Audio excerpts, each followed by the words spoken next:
There are a few whiskies out there, a few distilleries, a few brands, a few bottlings that I think a lot of us, certainly me, for a while have for various reasons, pushed them out onto the naughty step. Recently, I've found myself, out of curiosity and the flavour chase and all of these things, going back to some of these whiskies, some of these brands, and I've actually found myself enjoying some of them. For want of a better phrase, I'm calling it guilty pleasures. But there's a few angles I want to cover tonight. I'll see you in a second.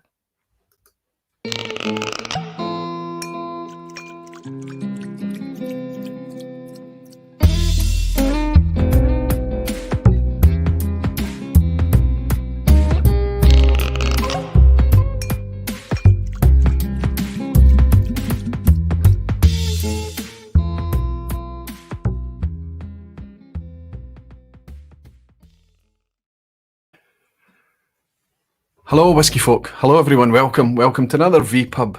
Welcome to your Thursday night whiskey time. Perhaps Thursday afternoon, maybe even Friday morning, depending on where you are. Thanks to everybody who join in live and sit with me for a wee bit of whiskey time on a Thursday night live. And thanks as well to everyone if you're picking this up on the replay. It's amazing to see so many of you here. I notice that I may be having to log in again because I'm not getting orange tonight and I very much need that. So let me switch account quickly to make sure I'm logged in under the right account. And then hopefully I can start to see orange. Aha, that's better. Now I can see when people are trying to get my attention. So what I'm looking at for the orange here is that if you're in the YouTube chat, that's the chat I'm interacting with here inside YouTube.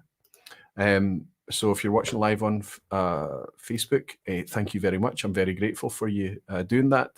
But the chat that I'm interacting with is on YouTube. So if you're trying to get my attention, just type Aquavitae and I can see it. It's highlighted for me.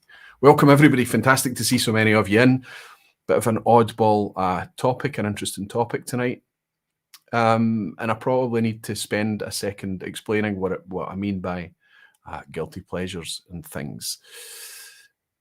It's things that they were maybe one-time things that we enjoyed and we've kind of fallen out with them for some reason. Maybe there were things that we always just walked past, things that we've had bad experiences with in the past, or things that have gone through a bit of a step change and a strategy change, a change in direction, or rebranding, all of these things. And with a rebranding, it can often be a bump in price and a change in makeup and direction, and it means that we wobble a bit and we walk away. These whiskies, I guess, go on to find new audiences or new people drinking them, and they kind of leave us behind. Well, somebody's got to step up and say, okay, how are these whiskies getting on? How are they now? Are they getting any better? Are they getting any worse? Are they still the same? Are they still expensive? And that's kind of what I'm going to come at these tonight, because there's at least 3 whiskies, potentially 4, that I'm going to share with you that I think you might be surprised that I'm actually quite enjoying. I'm at the point now that the 3 whiskies in front of me just now, with some caveats, I'm actually at the point where I can recommend them again. And that's different from a new whiskey, isn't it? It's different from a Renaissance distillery. It's different from a whiskey that's kind of becoming really quite trendy and talked about and buzzy. This is a whiskey that's fallen by the wayside. And somehow it's come back again, maybe because of directions or changes that the whiskey's made itself, or maybe that other things has changed around that whiskey. It's kind of changed the lighting, the optics a wee bit. Anyway, we'll talk about that. I'm going to jump into the lounge tonight and welcome some of you beautiful whiskey folk and dedicated barflies. It's just me tonight, so I'm hoping that I get a chance to answer questions and hang out with you a wee bit and get a wee bit of interaction going. Bruno Martin's is saying, good evening, Roy. Good evening, Bruno, over in Portugal. Good to welcome you to the vPub again once more. The dark side is in. Good to see you. There's a comment just come in from you. I was reading it before I went live. Didn't have time to answer it. It's regarding the OSWAs. It's a good question. Lots of folk asked for it. The dark side was asking, here are 2 things. These are the only 2 things that I've tried. Should I vote for those things? Now, what he means is that there's 2 things out of the 6 nominations. Should he vote for them or not? And it's we touched on it briefly when we did the broadcast a week ago, Ralphie and I.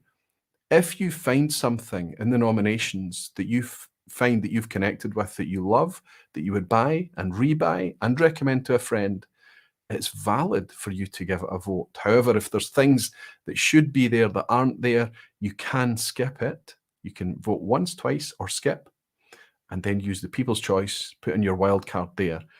Even if you vote and then duplicate in the people's choice what you voted for, we want to see that, because the people's choice is a chart. We want it to represent what you guys are drinking out there. So Dark Side, that's what I would expect you to do. Look at those two things and say, yes, I love these, don't like them so much, they're maybe not worthy of a vote, whatever it is, and then you use only the people's choice. I hope that helps a wee bit. It's hard because not everybody can have tried all the whiskies all the time. But the alternative is that we just kind of keep it to ourselves. The commentators, the reviewers, the writers, the podcasters, keep it to the YouTubers, you know. Don't give it to the community. No, that's not what we want to do. We want to pass it out to the community. We've done our bit now. It's over to you. Of course, you can only vote for the things that you know. Keep it genuine. Andy says here, good to see you, Andy, over in East Kilbride, my friend. Good to see you. Good to welcome you. Andy, Ethan Sterner is here too. Ethan, I don't know if that's a new name.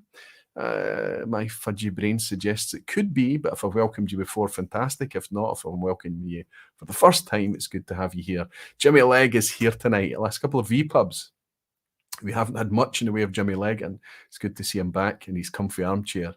Hi, Roy, great to see you. Better not be Highland Park or there will be a fight. Now, I have had Highland Park on before, Jimmy.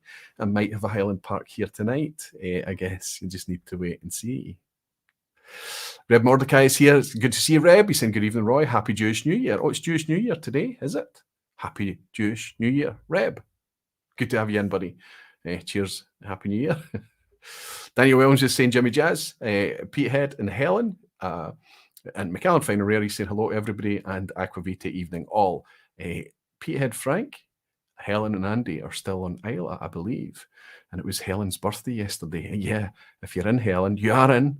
Many happy returns. I hope you had a fantastic time. Maybe it wasn't yesterday. Was it yesterday? Maybe it was Tuesday. No, I think it was yesterday. It was this week. You're having a birthday week on Isla, Helen. Many happy returns. Cheers. Gerben Blocker is here too. Hello, Roy. It's nice to see you once again. Good to welcome you, Gerben. Always, my friend. No Rolex is in. Saying hi, Roy. Ben Demon Hunter. Steve A. Steve A, always great to see you. Always great to see you, Ben. And No Rolex. Always wonderful to see your wee names in there. Taylor, actually, just tuning in from Whiskey Mystery. So Phil and Deepa have just been broadcasting live before me. Sometimes we tread on each other's toes a wee bit. I did on Sunday night. Apologies. I had a wee lock-in with patrons on Sunday night, and I think I overlapped a bit. Andrew Pearce is here. Good to see you, Andrew. Alistair Gray as well. Justin Wan. Gordon Fraser.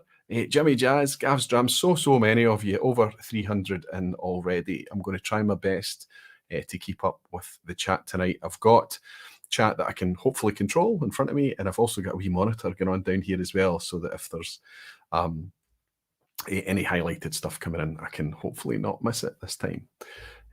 I've been doing okay recently, but I have missed a couple. Thanks to everybody for tuning in on the OSWAs last week. That was really quite relaxed for me. I think I maybe looked a wee bit, I don't know, apprehensive or something. I mean, it was nice. Ralphie was very, very easy to sit next to. He was as happy and as relaxed I've ever seen him. Very laid back, just taking everything in his stride. But for me, it was just such an intense week, kind of running up to that, just trying to get everything done. At the last minute, and not the last minute, but a few days beforehand, I decided I'm going to go ahead and schedule a vPub. I was thinking about not having a vPub last week. So then I had the two things stacked, and I found myself on the Friday rushing around. It was all together by the time that Ralphie turned up here, and I think it went okay. But you could see there was a couple of wee typos, which is super frustrating, but it didn't hopefully take away too much from the nominations. I think we've got strong nominations in the OSWAs this year. I think we've got consistent nominations. Yes, I'm a wee bit disappointed not to see things like Port Charlotte 10, same as you are. I'm disappointed not to see Craigellachie 13. I'm disappointed not to see anything from Tomatin. You know, there's lots of examples I could offer up to say I'm disappointed not to see these things. Also disappointed not to see a lot of things that I nominated and put forward that didn't make it through. But it's not my awards. It's no one person's awards. And I think that's what's different about the OSWAs. We have to accept that this is a hugely collaborative thing. And that's part of its charm, I hope. It does mean that to get through and to make it into the nominations and to make it out of those nominations and actually to be an OSWA winner takes a hell of a lot of quality, integrity, value. You could argue that the winners of the OSWAs are going to be much more likely to be things that are widely distributed, widely available, things that people can get a hold of. But attainable and affordable are part of the foundation of the OSWAs. What I will say to you is bear that in mind. If you're voting for something that you think you're giving it a vote because you can always rely on it, that it's always there, think twice. Because think of the distilleries and the producers that we can't buy because of how good a job they're doing. So many people are saying, why is Springbank and Kilkerran being talked about again? I'll be annoyed if they are winners. As an example, Springbank and Kilkerran. We need to remember that the reason we can't buy them is not because they are restricting the supply. It takes years for a whisky producer to catch up with demand.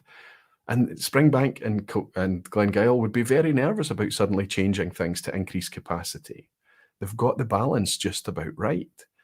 In fact, it's so right that we can't get the stuff. They're doing such a good job that we can't buy the stuff. It's been talked about a lot. Now that's ended up that in some areas here and there, it's ended up a commodity and an investment interest, of course. But that's just part of it. It's just the way things are. Are we saying that we shouldn't celebrate the people that do the best jobs simply because we can't buy them anymore? They're so successful that they're difficult to get. Or do we acknowledge the good job that they're doing and hope that other people step in and follow a similar path? I think I prefer the latter. Warner, the one glass man, is here. Good to see you, buddy. Hi, Rao. I found a dusty old style black bottle and opened it today to sip during the vPub. Cheers. A black bottle blend. I hope it's going down well, buddy. And it's good to welcome you in, Warner. I hope you're well. McAlpine Rare saying, here, I just found out that quite a bunch of people are always missing the first seconds when you start a stream, me included.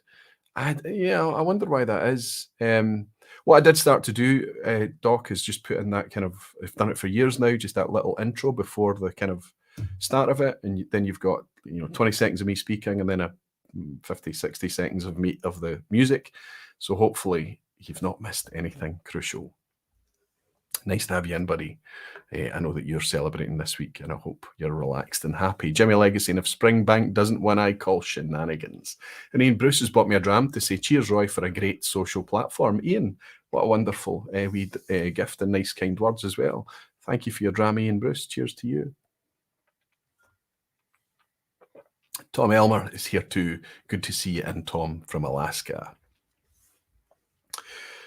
Let's start with what I'm sipping on right now, and just get a couple of benchmarky type things out the way first. Let's start with the distilleries that we've never ever connected with, and then suddenly something changes and we start to connect with them. And I'm thinking about, in the past I've kind of spoken about them like as almost Renaissance distilleries. So I mean, I suppose you could consider Glencadam a wee bit like that, but I would say that Glencadam's maybe been a sleeper, and it's just taken us a while to catch on to how good that whiskey was and how well presented it was, how high quality it was, and how fairly priced it was. Glencadam's a good example. Loch Lomond is another good example. Step by step, they're turning that whiskey vessel more and more to catch more and more interest from us, and we're sitting up and we're paying attention and we're looking forward to more things coming out of Loch Lomond. Ralphie admitted last week, as recently as last week, that Loch Lomond has never appeared on his radar because of fairly thin and poor experiences he's had in the past. But he's now starting to look at it because he hears so much chatter. Another distillery in that vein, still not perfect, but it's moving in the right direction, is Fettercairn. You've heard me talking about Fettercairn. For us as enthusiasts, Fettercairn, it was just never getting it right. It was neither meat nor fish. It was just these oddball releases, sometimes budget, sometimes super premium from nowhere, without earning any kind of premium position and just suggesting it's such by some flash packaging and price tag. It was just all a bit odd. And in the rebranding in 2018, I think it was 2018, might have been 2019, but sometime about then, when they come out with the new turquoise and white branding and the new heavy Art Deco bottles and things, we thought, okay, more premiumization. And it kind of was. The 12 was a £50 12-year-old at low ABV. The age statements seemed bizarrely highly priced, and even although a few of them were actually really quite tasty, they were out of our price range. And then something started to happen at Fettercairn. So this isn't a rebranding, this is mid-branding. Something changed. Daniel Williams has bought me a dram. Hi, thanks for all the work you do. The OSWAs are a great step forward for the community. Have a dram on me. You star, Daniel. Thank you so much. I'll raise a wee glass of this Fettercairn to say cheers for the dram. Have a look at this bottle. Tell me what you think. This is very heavy glass. It's very posh glass. It's very decorative. Like I say, a wee bit Art Deco in style. Certainly the glass is. It's got a little kind of stuck-on coin here, a little Fettercairn coin, and it's quite a handsome thing. But what you might notice about this is how pale this liquid is. Fettercairns are usually dark tan, and it's my suspicion that that's not natural, typically. However, the new 16-year-old is remarkably lighter, and I think, to my personal palate, remarkably better. The Warehouse series, I have not spent a lot of time with Warehouse Batch 1. I've only had a single dram, a single sample of that, thanks to the community. But Batch 2, Batch 3, I have loved. What's in my hands tonight is Batch 4. So Fettercairn has suddenly become a wee bit of a fetish for me, a wee bit of a guilty pleasure, because I'm excited about these new releases. Now, you can see I've not had much out of this. This was delivered about a week ago, and I've only had time to have just one or two wee drams. I've not spent much time with it. However, for everybody else that's on that Fettercairn train with me, this is the first one I've had that I've been a wee bit cautious of. This is £60. It's good ABV, 48.8% ABV, but £60, you're asking somebody to make a leap. That's a level up. That's a tier up. And all the whiskies tonight are going to be in that ballpark and maybe even a nudge higher. This is the first one that's kind of made me go, wait. This is this is 74% first fill bourbon, 20% refill bourbon, and 6% wine casks, Hungarian wine casks. In fact, you can pick it up. It tells you on the box. It doesn't say this on the bottle, I don't think. It may do. Ex-bourbon, first fill, 74. Ex-bourbon, second fill, 20%. And Hungarian oak wine casks, 6%. All of the casks that I mentioned there, and this is a great thing, the transparency on this, everything is from 2014. So more or less 8 years old. This is not an age-stated product, it's a vintage.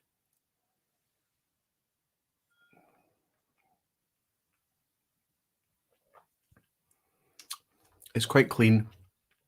There's a wee bit of tannic lick at the back, but for me, it's the first time that it's been overtly spirity. It's quite tart and sharp. Like I say, it's clean, it's gently spiced, lots of floral and grass on this one. I don't know how much you buy into the neck pour and things like that, but this has been here for a week or so now. It's had time to settle. This is the first one that I'm not completely in love with. This is batch 4. Batch 2 and batch 3 were fabulous. I really loved them. However, if they are going to experiment and if they're going to play batch by batch, it means, doesn't it, that some are going to be things that I connect with and love, and other ones I'm going to like a bit less. And well, potentially I'll hang on to see what the next batch is like. Why would I hang on? Because it's fully natural now. It's fully transparent. We've got the ABV here. We've got a big statement on the front that tells us that it's not filtered. Please tell me this one says it's not filtered on it. Every other one has said before it. Unfiltered. I think it says. Non-chill filtered, it does say. Very small writing. Fettercairn, you need to advertise this, especially for folk with eyesight like mine. It's non-chill filtered. This is much, much more natural, 48.8% ABV as well. Now, I will admit that £60 is a wee bit pricey for a 2014 vintage, but that's decent ABV. This is a good, very good, positive step for Fettercairn to go in, and look at all the independents out there that are easily charging high 50s into the 60s for that age statement and more. I would rather this natural at £60 than the nonsense and the coloured and the diluted that they were giving us for £50, despite having a 12-year age statement on it. Danny Boy's joined the Aquavitae Barflies. Thank you very much, Danny. Thanks to you and all the other barflies that keep the vPub and all the Aquavitae content on the channel now. Thanks to you all. Absolutely ad-free. You don't need a YouTube premium account to watch this without ads. You shouldn't be troubled by ads, ever. So it's an interesting start, and I kind of thought that I would be starting with that tonight. But here I am. This is a wee bit of a guilty pleasure. I'm going out and happily, as soon as I see it's available, buying a £60 whiskey that previously I wouldn't have touched with a barge pole. There is somebody at Fettercairn that's doing great things, and we need to encourage it. Even if this one doesn't meet with my palate, I will still go out and buy batch 5. Maybe after 2 or 3 batches that aren't meeting my expectations, I'd kind of drift away again. But such a good experience was had from batch 2 and batch 3 that I'm right in batch 4. Here's another wee example. It's not even out the tissue paper yet. You might know what this is. I wasn't expecting this to be available to me so quickly. This was only first, I think it went out on social media at the start of this week. Ardnamurchan from nowhere. I wasn't expecting it. Sorry about the tissue noise. Ardnamurchan suddenly released news of their new cask strength. 58.4%, so almost the same. The last one was 58.7% ABV. This is AD 0922. Now, we know this to be something in the order of a 6-year-old whiskey. This is about 2016 vintage, we believe. If we want to find out, all you need to do is scan that wee QR code on the back, and they'll tell you down to the individual cask what's going into this. It's 90% peated. It's probably the most heavily peated Ardnamurchan core release that they bring out. They started it earlier this year in February, and now we have this second batch out just now. £65. Buy it straight away. This is a precious whiskey to me. I love this thing. I'm not going to spend a lot of time talking about it. It's not going to get uncorked tonight for 2 reasons. One, it's literally just been delivered today, so this is, if bottle shock is a thing, I think it is. This is going to suffer from it. It needs a couple of days to settle. And it's also been nominated in the OSWAs. So I'm not going to talk about it until that voting's closed. I'm not going to be seen to lead anyone. You know how I feel about this. This is another guilty pleasure of mine. I will just fanboy this and just go out and buy it as soon as it's available, until such a point that it starts to let me down again, of course. I don't think it will. Lee J is celebrating being a Barfly member for 31 months. Lee J, thank you so much. Thank you so much. Lee J, Roy out of the LWS, off to the LWS, the London Whisky Show tomorrow, so early night. Cheers all. Lee J, it was so nice of you to drop in. You're going to have a blast down there. I did have plans to go this year, but other things have come in. I've had to kind of realign things. I'm not going to make it down to London this year again. Lee J, I hope you enjoy yourself. Cheers, my friend. Helen is saying that she's enjoying the previous cask strength Ardnamurchan marvellous dram.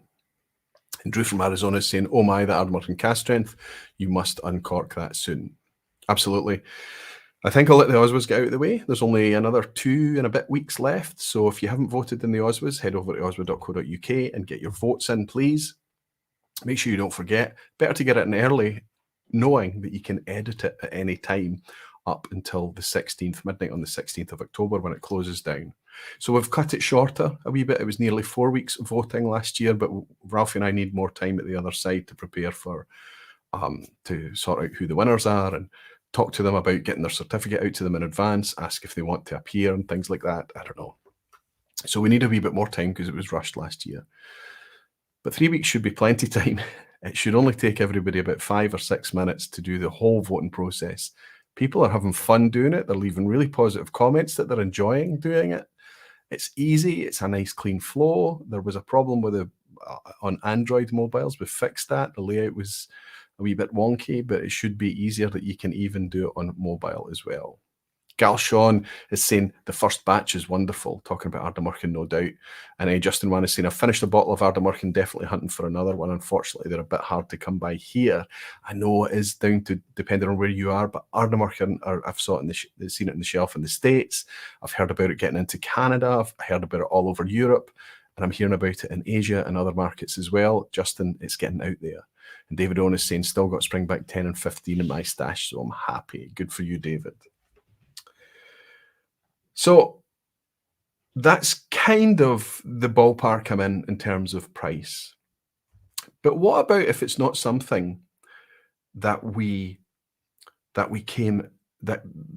got better and we got interested in because of an improvement? What if it was something that was good and suddenly it's not anymore?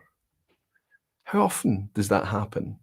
If you start to type in distilleries or producers that you felt have gone off the boil or they've somehow switched strategy and betrayed you and now you no longer buy the product, put their name in the chat right now. Don't let me lead you, and I bet you one or two of them are going to appear in the lineup tonight.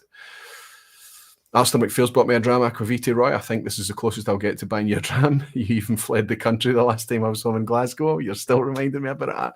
Alistair, I do feel bad. Thanks for all you do. The community is great. Slancha, I do agree with you. The community is fantastic, Alistair. I love it. And I do like to try and hook up with people. But as I said last week, it's every day that goes by, there's somebody in Glasgow now. There's somebody from the community passing through or hanging out in Glasgow or nearby. And it's heart-wrenching now, because in the past they used to be able to just kind of nip out to these occasional visitors. But the community is such a big thing now, and mostly the travel's opened up again, and it's proven to be tricky to keep up. And sometimes it's really impossible because I'm not even in the same country when Alistair was here. Next time, buddy, next time. Cheers. Fair getting through this Fettercairn. I've got my drams already pre-poured tonight. These are not uncorkings tonight. These are things that are fully open, things that I'm enjoying already, and I've got them open just so I can enjoy them. I just remembered my prize isn't here tonight. Doesn't matter. I can still tell everybody who the winner is. Molasses is saying, voting is technically easy, but picking who to vote for, absolutely, you are spot on. This year was personally very hard. Mike, you're spot on. I think the good thing about that is, if there is a good thing about that, is that the choice is there. And if it's difficult to choose, it's because the choice is good and strong. But also, it might give you an idea how difficult it is for all the collaborators who had to offer and curate the votes in the first place and then refine them down to 6. Can you imagine how tough that was? It's very difficult to pick favourites. And Reb Mordecai, he's joined the Aquavite Barflies as well. Reb, thank you for your support, keeping it ad-free, but you also get access to wee loyalty badges and lots of fantastic emoji, whiskey-themed emoji to colour the chat, whether it's in the comments below or in the live chat here tonight. Thank you, buddy. And Andrew Pierce is saying, you need to get a whiskey festival going in Addis Ababa to Alistair McPhail to give Aquavite a reason to visit there. The Addis Ababa Whiskey Festival. I can imagine that would be a pricey weekend. So, okay, we're going to talk about the whiskies that come to us and the whiskies that leave. But let's, I'm going to hold something up as a benchmark tonight. There was a video that went out today. I think he just put it out today by G Whiskey. If you've not worked out who G Whiskey is, go along and watch some of his videos. I bet you'll be hooked and you'll end up binging and back watching his catalogue. Fantastic guy, very pragmatic, very matter of fact. I think he's got a good palate. I think his palate is different from mine, which is a good thing. And I think he's got a nice way to talk about whiskies, a quite matter of fact, structured approach. And he likes to do lots of lists and things like that as well. But it's not just a list by listing off whiskies. He justifies each of the whiskies on the list. Great channel. Anyway, he just put out a review for Speyburn 15 today. I was sitting on a lock-in on Sunday night with patrons. I was just hanging out, just having a wee chat with them, and they saw me do this live. So they know what I did. I finished my last, there's a wee tiny drip in the bottom of that. I won't let that go to waste. I finished the last of my Speyburn 15, and I immediately went and bought another bottle.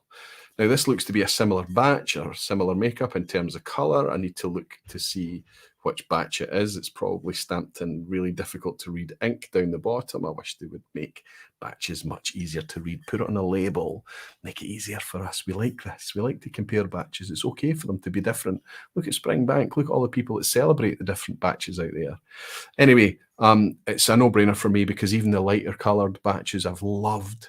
These darker ones that's moving a little more kind of sherry rich in profile. I'm loving these too. I just went out and bought this and it's since been delivered. I'm going to put it over here because this is our benchmark.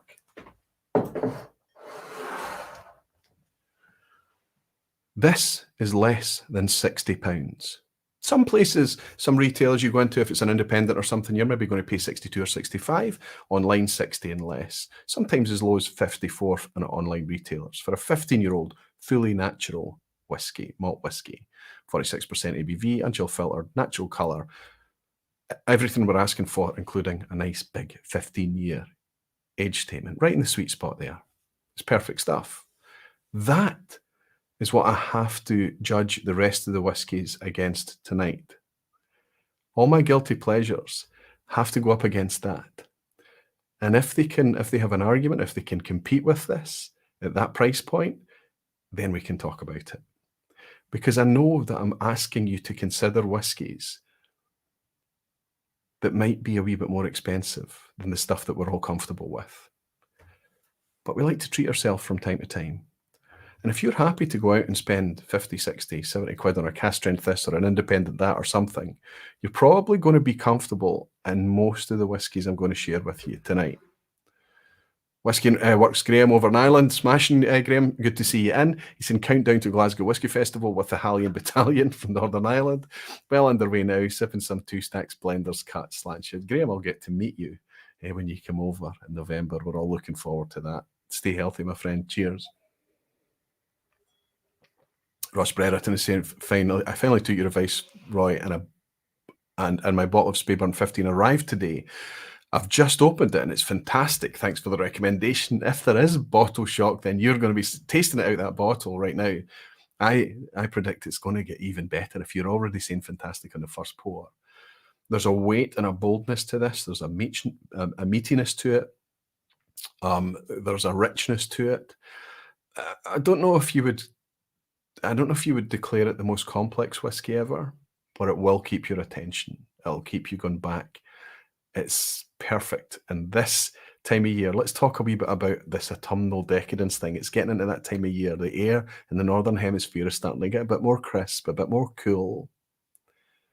And we're reaching for different styles of whiskey. Perhaps we're reaching for our peaty whiskies. We're certainly reaching for a richer, sherry-forward whiskies. I think I am. My favourite style, my favourite preferred profile, if you like, tends to be not that. It's bourbon, ex-bourbon, it's refill cask for me. Usually left there for a long time, but I like all whiskey. And at this time of year, I find myself switching to more comforting drams. I wonder if you're the same. Jimmy Jazz is saying, I picked up my first Speyburn 15 today. Looking forward to it. Jimmy, I hope you love it too. I realise that when I make these kind of recommendations, it has to be something that's really grabbed me. And that's very much forefront in my mind tonight. These are good whiskies. Speyburn 15 keeps delivering time after time. It's not going to be around forever. One day we'll all be sitting around saying, remember when we used to buy Speyburn 15 for £60 and less? It doesn't matter. It's here now. And when we're lamenting that it's not available anymore at some point in the future, there will be something else that's taken its place for us all to evangelise about and enjoy. MJ Roden is saying, my guilty pleasure is indie Longmorns. Ooh, if only Pernod Ricard would wake up and bring that distillery back to its 15-year-old heights. So MJ, you've been around since the original 15-year-old. I bought myself a bottle of the original 15-year-old. After a sample, bought a bottle of it from auction years ago, and the Whiskey Rev, my friend and I sat and enjoyed it together. He preferred the 15. I preferred the 16-year-old replacement, that lighter, brighter, fresher, creamier, peachier, I loved that profile, and I preferred it over the rich Longmorn 15.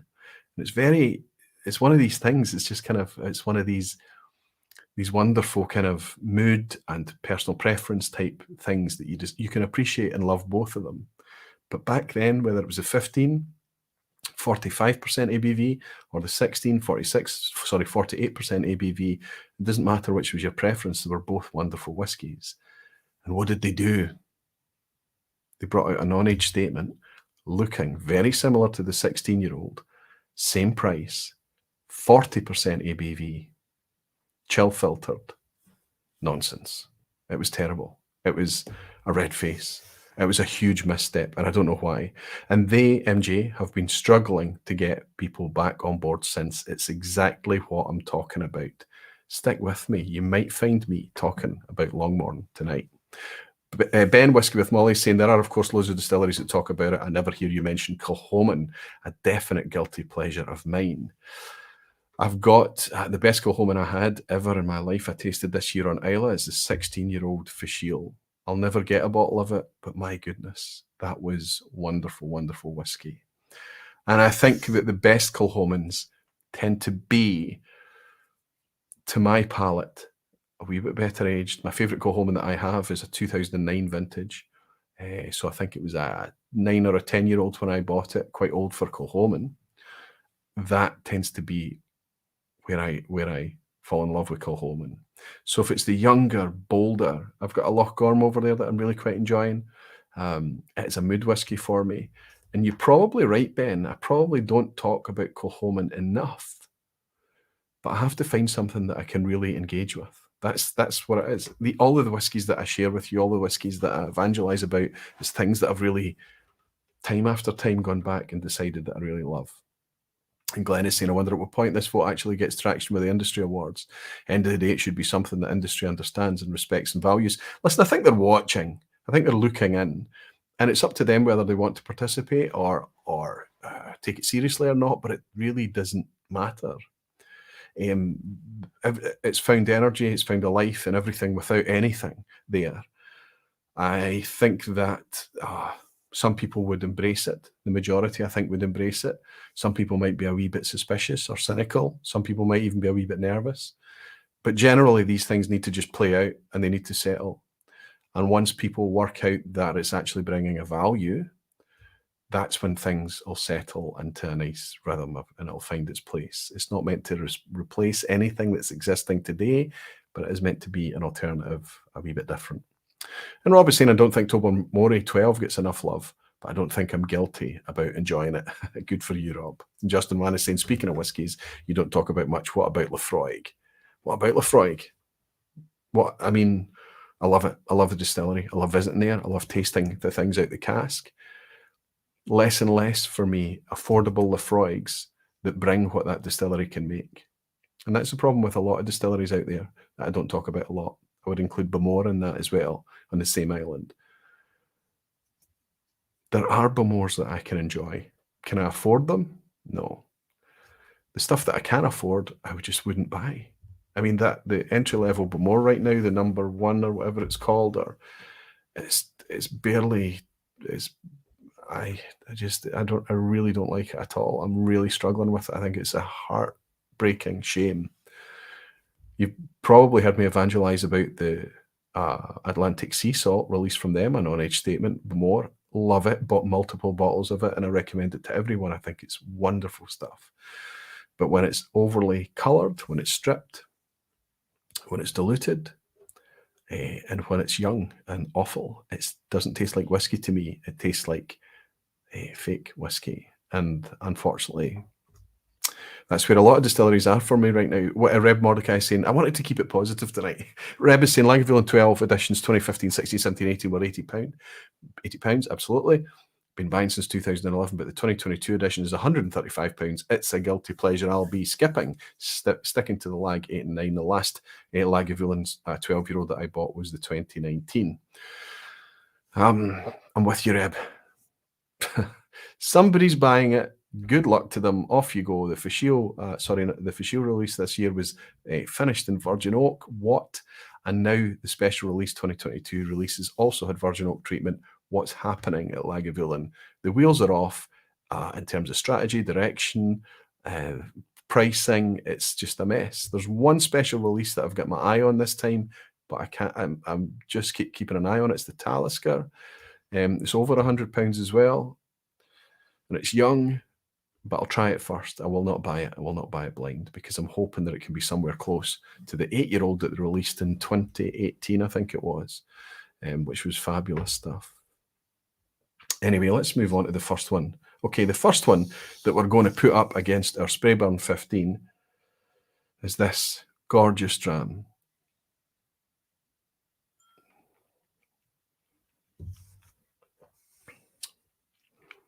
Excellent whiskey. Still manages, despite being heavily sherried in profile, manages to bring a nice spice. It's alive, a little bit of effervescence and spice on the tongue and on the palate. This is an 18-year-old malt whiskey, but it's not all dark and brooding and murky. This is bright and fresh and clean. This is similar in a lot of ways to its sibling, Annock 18. I'm, of course, talking about the Speyburn 15's older brother, 18 years old. Now, I don't talk about this a lot. Why? Well, despite this being fantastic, and I believe, honestly, really good value, Speyburn 18, if you were to go out and buy it today, you'd be paying about £79. Now, that's what you used to be paying for the Annock 18 before it took a hike in price. And now it's up in the 90s. It's closing in on £100. Sorry, that's gone out of reach for me now. I'm off to find alternatives, despite Annock 18 being a whiskey of the year for me. So with this wax and wane of whiskey, Annock 18 is disappearing now. And it's nuts that it's the same company that's bringing me an alternative to it.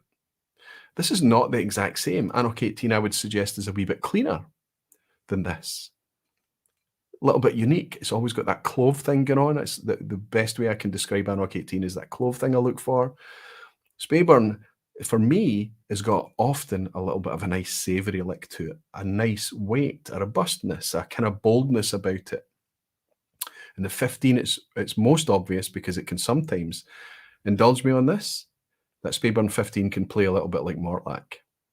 I'm not kidding, especially now that it's becoming more and more sherry forward. There's a meatiness to it, and there's a thick weight to it. When I say, I don't know if I mean oily, I just mean bold and robust. It's a good, bold spirit. That's like this 18, but the extra 3 years has given it a little bit more decadence. But the reason I don't talk about this so much, despite me clearly enjoying it, is that price point. This is good value for an 18-year-old whiskey, make no mistake. But when you're asking me to pay 20 plus pounds more over the 15, I think it's a harder sell. I am not asking for the 15 to increase in price. I'm not suggesting that the 15 is cheap. This is at the limit of what I'm willing to pay for it. 79 to 80 pounds for what you get in terms of experience.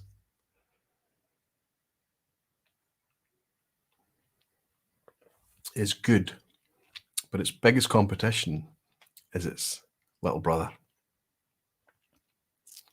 It is a different thing. This is more delicate. This is more refined. This is more elegant. Gently spiced, lovely long finish. Just a good, rock solid whiskey. Excellent stuff. I think that I'm going to be able to share with you more interesting things than that. My first sip, and you say Mortlach, and I get it. Fantastic. I'm not looking for people to agree, but if you taste the same thing, it's very reassuring. Always it's nice to get that nodding head thing because it helps you break down and understand the whiskey more as a group, as a pair, as a club, or however it is that you're enjoying it. What's your thoughts on Macduff? I've tried a few indie bottlers, including Dramore, and I think they are really top dram.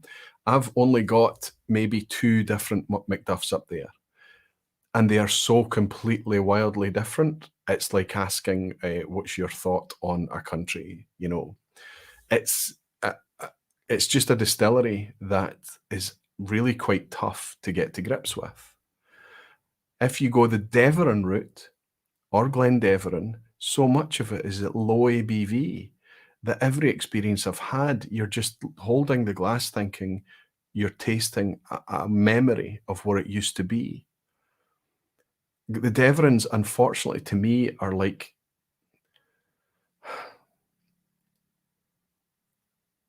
a constant reminder of what could have been. It's the homeopathic whiskey.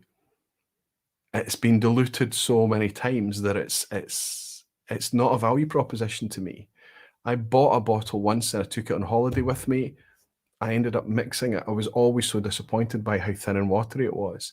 And this is not just about 40% ABV. I'm talking about a spirit that doesn't do well at 40% ABV, which is a different thing. The McDuffs up here that I have are indies. One's from Signatory and the other one's, I can't even remember now, it's an oddball one. They're higher ABV and they're very, very different. One's from a bourbon cask and one's from a very dark sherry cask. Not enough for me to draw an opinion on. Maybe McDuff will be one of those distilleries that come to us in the future, Ian, and fill a space that is currently being neglected. Jimmy Jazz is saying, oh, I got that one about the Mortlach. Okay, let's hop on to the next one then, because that's been a lazy one, isn't it, going for a Speyburn? Well, let's go with this one and let's talk about how strategies can go amiss. And I'm not just talking about special releases from Diageo where it's just price. I'm talking about price and bizarre decisions. And the distillery that I've got in this glass is certainly one of those.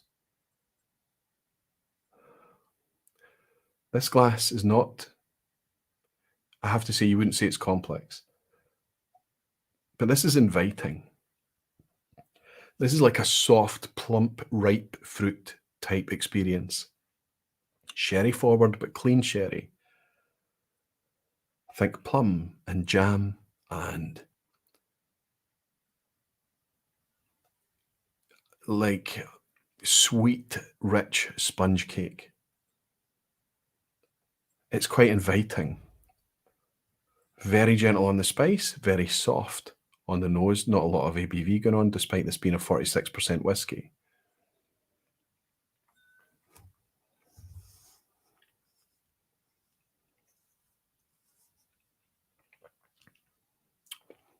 That's super interesting. Sipping it on the back of that Speyburn 18. I've never had it taste so dry, slightly bitter. Suddenly there is interest here. So where it was linear, the last time I was enjoying this, I was thinking this is a good, rich, plump, sweet thing, very linear and clean.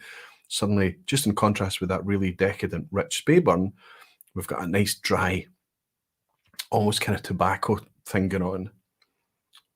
It's hanging around on the palate quite nicely as well. Maybe not as simple as I first thought it was, but I am enjoying this whiskey and I'm surprised to be enjoying it. It's a wee bit more expensive. This is a 15-year-old and it's 68 to 75 pounds.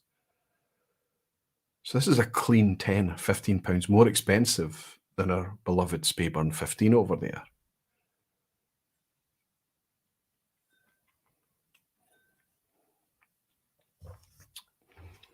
It doesn't have the weight of the Speyburn or the boldness. This is a cleaner thing. This is slightly more velvety. A little bit more linear. I'll tell you what happened here. This was a rebranding problem, a repositioning problem. They lost their core customers. I mean, it's one of those things in business, I suppose, isn't it? And I know that it's different from business to consumer, from business to business, but usually the easiest way to make money is to keep your existing customers happy, right? That's where you're going to get most of your business. But if you suddenly have a step change and you lose your existing customers and you've got to go and start afresh, that's really that's disabling, isn't it? That's what these guys did. I'm talking about Northern Highlands. I'm talking about the guys that used to have vintages all the time. I'm talking about the sibling to Speyburn 15. I'm talking about Balblair, who had a wholesale change right across the range. And they lost us. I've got one vintage Balblair left on my shelf. It's quite precious to me because it's a beauty. I like it a lot. And I'm keeping it now because a lot of people that were fans of Balblair bought this stuff and just went back to the vintages, buying it up, stashing it, keeping it behind, buying it at auction. They lost us. They lost me too. I bought the 12-year-old to give it a second chance, didn't love it. Tried it here, tried it there. I had discussions with people. A lot of people, I was finding consensus, they agreed with me. And then I tried this. And on the back of that, I bought a bottle of it. I have to tell you once more that this is probably £10 too expensive, but this is reminiscent of the Balblairs that you used to enjoy when it was vintage statement. If that's your flavor profile, that clean, easy, accessible, velvety Highlander that does very, very well, regardless of whether it's turned out of a bourbon cask or a sherry cask, this profile is much more sherry forward. This is going to be something that you can treat yourself to. I feel it's a wee bit simple, but all Balblairs were. I feel it's not got lots of weight and unctuous mouth coating texture, but that was always Balblair.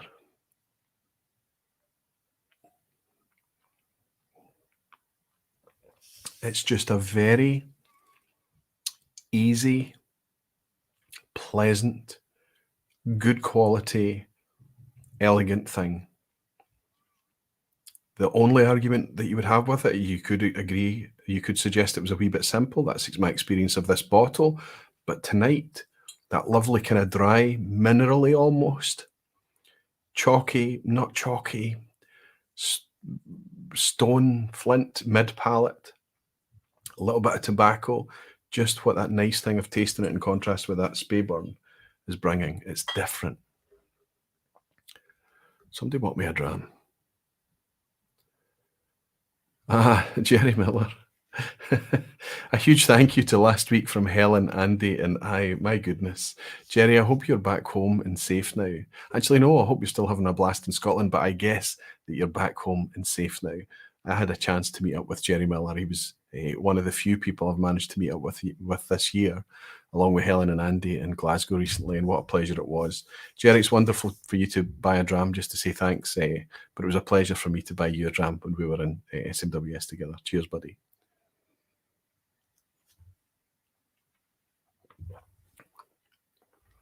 Wee bit of cork.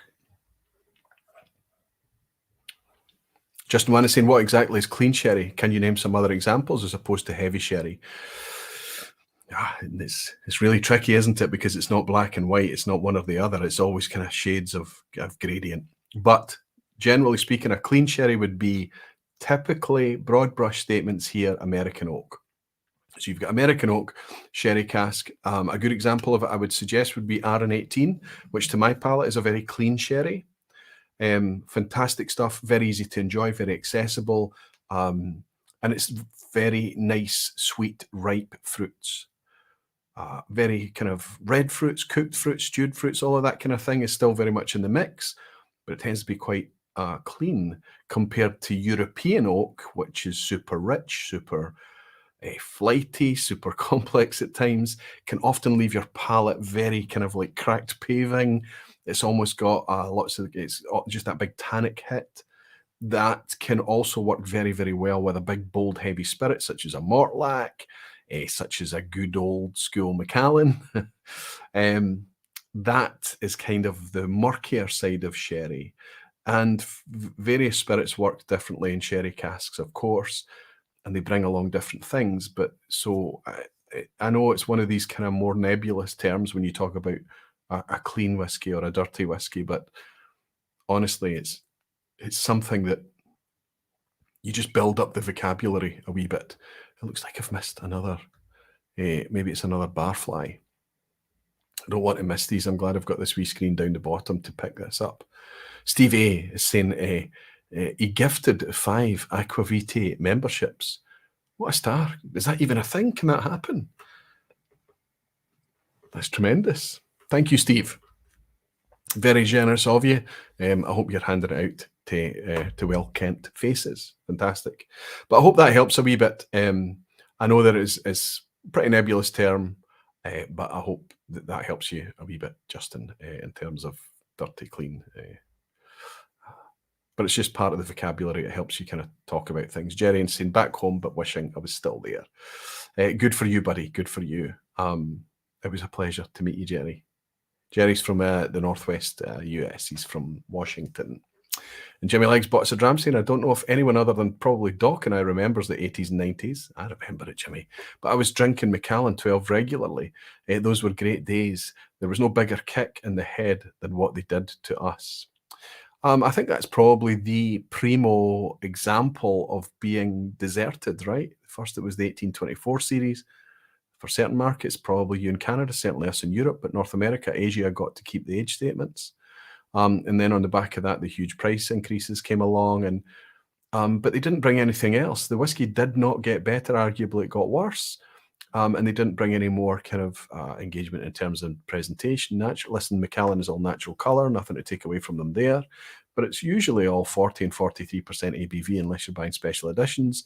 And it's always expensive. I'll go better than that. I remember I used to buy Macallan 12 from the supermarket, Jimmy. And it was often on offer. I remember owning a bottle of Macallan 10-year-old, the one that predates the 12-year-old. It was a regular on my shelf. And Macallan was always the one that I would enjoy and I would share with people to give them an example of a sherried style of whiskey back in the day. Good quality Speyside. And Pedro Meneses is in saying, oh, fantastic, just a huge thank you, cheers. Pedro, thank you. Again, almost a week before I managed to, it was the last moments that he was in Glasgow and I managed to grab Pedro. I knew he was from South America, but when I met him, I worked out he was from Brazil, and I'm so glad that I made the effort to shake his hand while he was in. Dave Swift is coming from New Zealand, and I'm going to be on Arran. I'm not even going to be here again. So again, when you're traveling, it's just such a pleasure to be able to hook up and at least shake your hands and meet for a few minutes and talk and welcome you or whatever it is, but it's so hard. Aquavite, says Justin Wan. You're a great teacher, Roy. That's why I love attending vPubs live. The interaction is priceless, except the super chat has a price. You don't need to pay the super chat though, Justin, but it's very much appreciated when you do. I'm going to lift up my next dram to say thanks very much to Pedro and to Justin Wan. Thank you, boys. Thank you so much. And as the Whiskey Rev said, oh, that's good. It's not the next dram, it's a Balblair. It is good. As the Whiskey Rev said, you only need to be a page ahead of a pupil to be a teacher. So always remember that. Whoever you're listening to, I learn so much from you. That's the crazy thing. You lead me. You lead me. I just want to make sure I'm not missing any of these. I think I've picked them up. And Warner is saying Glenmorangie G10 together with Talisker 10 are indeed two of my guilty pleasure bottles. I would agree with you in the Glenmoe. I still love Glenmoe 10. I love that when I get that pineapple cube hit from it, when it's just that lovely, light, fruity Glenmorangie. I forgive the fact that it's at 40% ABV, but goodness, I would love them to have an addition. Just their standard Glenmorangie original, natural, call it something else. Charge me an extra $5 for it. Just a pure version. Can it be hard? How hard can it be? Ethan Sterner is saying Wee Beastie is a guilty pleasure of mine. I've shared a story about how I connected with Wee Beastie on a boat just off the south coast of Islay and decided it was probably one of the best whiskies on the planet as we're cutting along with the salt in the air and the boat on the sea. It was fantastic. Bren McKay is also joined the Aquavite Barflies along with Brad Porter. Thank you both very, very much. Perhaps that's on the back of the gift from Steve A. Whether it is or not, I welcome you on board. It helps keep the channel ad-free, as I say, and you get access to lots of emojis. Please colour the chat to your whim. Okay, let's move on to this next one now. Balblair 15 is a good, solid whiskey. If you want to pay the money for it, it becomes a guilty pleasure. I'm enjoying it. Suddenly there's a Balblair that I can connect with again. Earlier on, I think it was, I don't remember who it was. Was it Justin? David Hong has bought me a dram. David, you haven't mentioned any comments or anything, my friend, but I'll raise the glass to say thank you very much. Cheers to you. Oh, this is good. Oh, this is awfully good. This is a step up.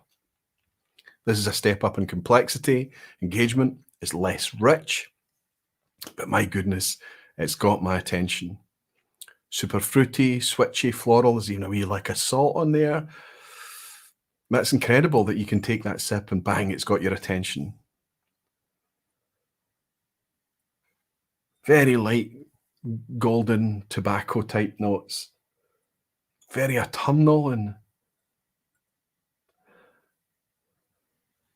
some pastry, apple crust, apple pie crust. Not overly sweet, no. Maybe if I'm looking for fruit here, it's on the orchard side, leaning a wee bit into a kind of a peachy cream note.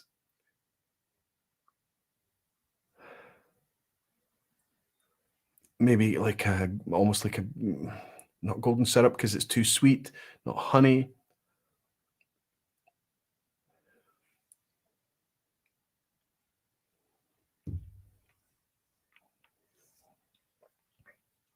This is just good whiskey.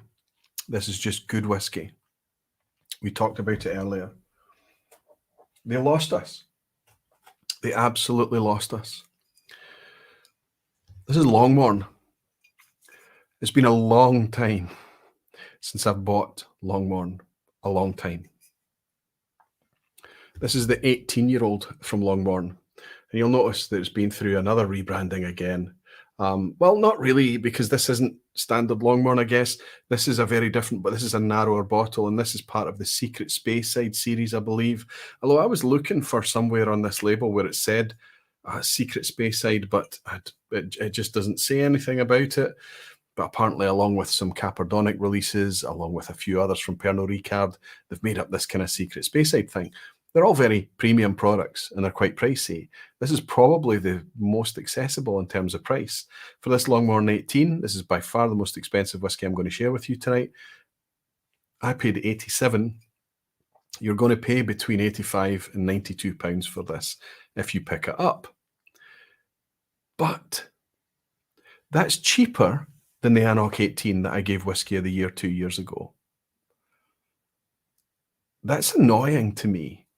And that's why I've cut myself away. I'm away from... Anok 18 has moved on for me now. At 95, 97 pounds, it's over. It's too expensive. And there's always something else that steps in, isn't there? Suddenly, it's not a new distillery that's come along. It's not a Renaissance distillery, but it's something that's had life breathed back into it again from nowhere. This is a really, really interesting, complex whiskey. And I was not only happy to have this, I felt relief because Longmorn for a long, long time has been such a dear whiskey to me. But under the current stewardship, under the current owners, it was always so, so fickle. This is a guilty pleasure. I'll pay £87 for an 18-year-old Longmorn and get this complexity from it.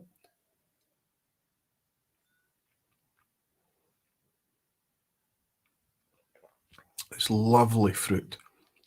It's fruit. Ripe fruit. Clean, ripe fruit. Lovely white pepper. White pepper, black pepper spice on the finish. It's not, the Balblair was clean. This is kind of switchy. This is flittering around. This is difficult to kind of isolate and tie down and focus. You need to kind of spend a bit of time and settle with it. It's not bold or it's not shouty. It's not kind of grabbing your attention, but it's making you think about it.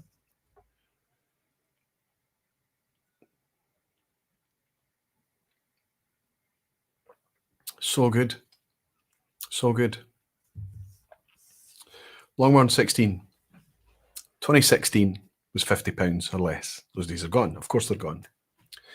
Longmorn 18 now, I don't know how much you would have to pay for it. Sorry, Longmorn 16 now, I don't know how much you would have to pay for it. I haven't looked at it in so long. Although I did enjoy my last bottle I had as a gift from Daniel Vermaas, a gift from the community. I didn't replace it. I've taken a gamble on this Longmorn 18. And I'm happy that I did. And I feel guilty about it because it's expensive. What's happening, though, is that it's moved into that expensive place and the competitors have overtaken it.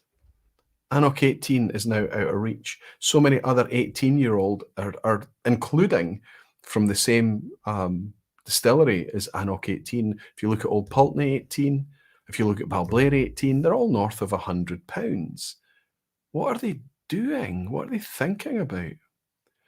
And suddenly, Longmorn looks a bit more attractive. But, and this is the caveat, this is not a staple whiskey. This is a decadent treat. This is guilty pleasure. Why would you pick this over all the independent Longmorns that you can get? Potentially for a better price. Well, I defy you to find an 18-year-old Longmorn that's cheaper than £90 from anywhere, including independents. But what I will say this, isn't it amazing how super skilled an independent bottler can be with whatever they can get? And isn't it frustrating how hit and miss a distiller can be with everything that they have? It's frustrating. Now and again, something like this comes along that reminds you what makes Longmorn such a pretty, pretty whiskey.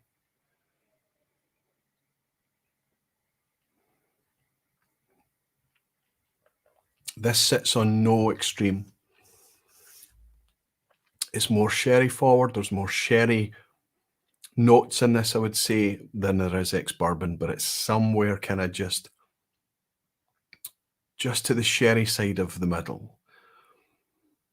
It's complex. It's drying on the finish. Makes you want to go back. Earlier in the week, I was putting wee drops of water in it at 48% ABV. I don't think it needs it, but it does take water quite well as long as you don't put too much in. A few drops is plenty.